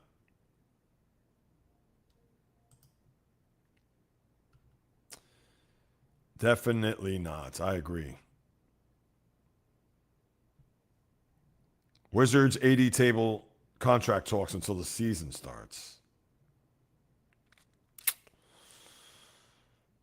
Davis became eligible Thursday to sign a contract extension for up to, ready for this, 4 years, $275 million.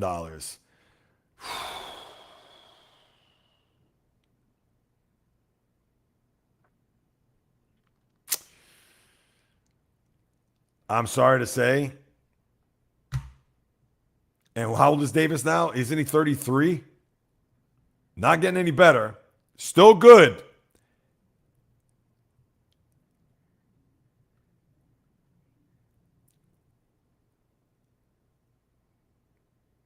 You know it'd be good? Yeah, of course, Rich Paul's his agent, so. You know it'd be good?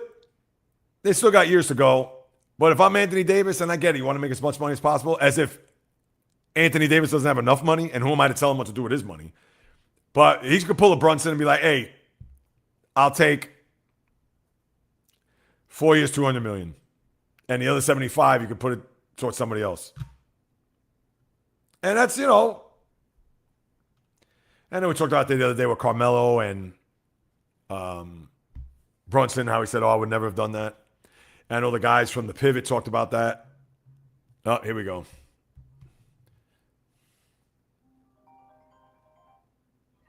Hello? Yes.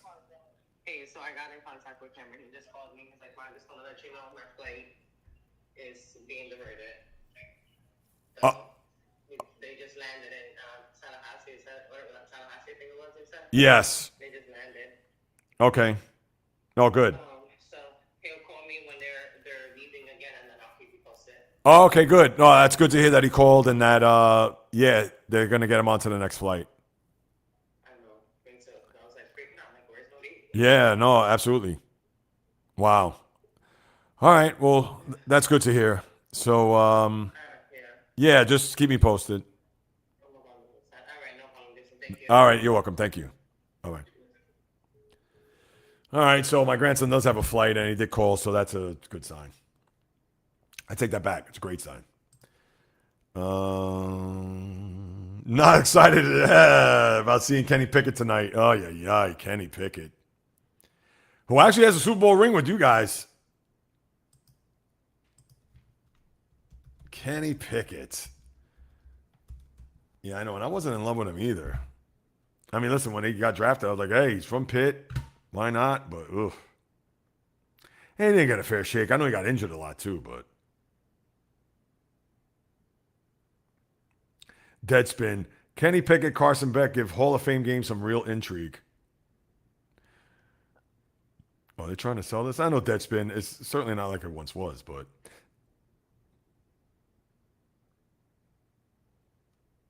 What is this? The Rams are building their own Dodgers-like super team in Los Angeles. God, I haven't read Deadspin in eons. The Dodgers are losing and everyone has completely lost their minds.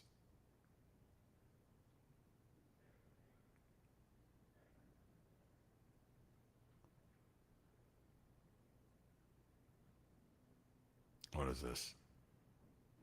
Oh. All right. Yeah, Super Bowl champ Kenny Pickett. I know, who'd have thought, jeez. All right, guys. I'm just gonna go through a closing real quick, and then whatever more comments, and then yeah, maybe I'll wrap up. I still gotta do my Steeler video too, so I gotta throw that in there. But that's obviously not for you guys to worry about. But let me just close it up real quick, and then I'll go back to your comments, and we'll talk about whatever else. That'll do it. Another episode just about in the books. As always, thank you so much for stopping by, carving out precious time out of your day to listen to what it is. And I appreciate you standing by as I got a little bit of that late start. But come Monday, should be back to 11 a.m. Eastern time, of course, with the Wednesday live stream. And I actually may have a guest on Wednesday. So as a matter of fact, I got to confirm that. Let me just see from my last bit of contact. So I actually may have somebody with me to be a part of. I have not received the follow-up yet.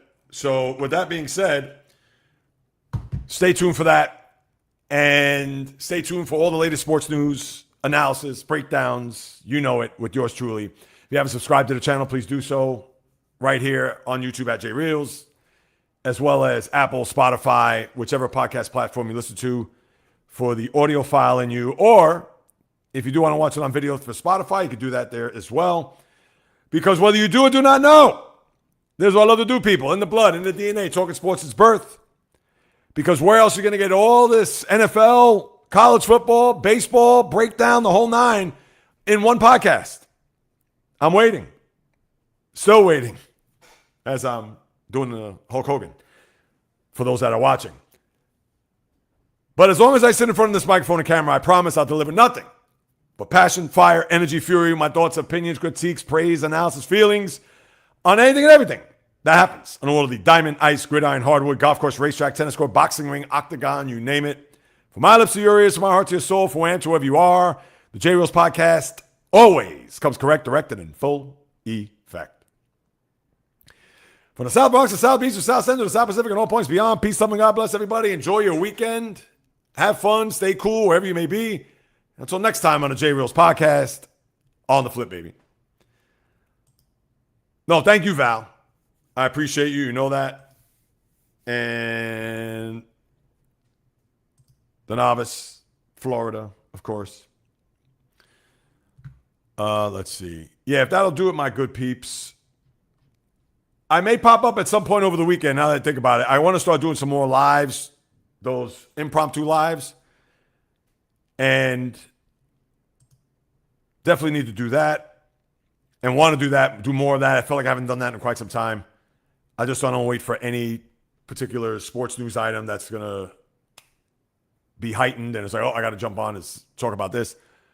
But, yeah, so just keep an eye out. Make sure the notification bell, etc. And Anthony Day, yeah, very injury prone on one of the, yep. I know, for $275 million, I wouldn't do it. That's tough. And you're the Wizards, and I almost feel like you have to give them the money, but that is an unenviable position to be in. But with that being said, people, thanks again so much for your patience, your understanding, and everything about today. Same bat time, same bat channel come Monday, 11 a.m. Looking forward to it. And at some point, pop up over the weekend with a live. Until then, everybody, on the flip.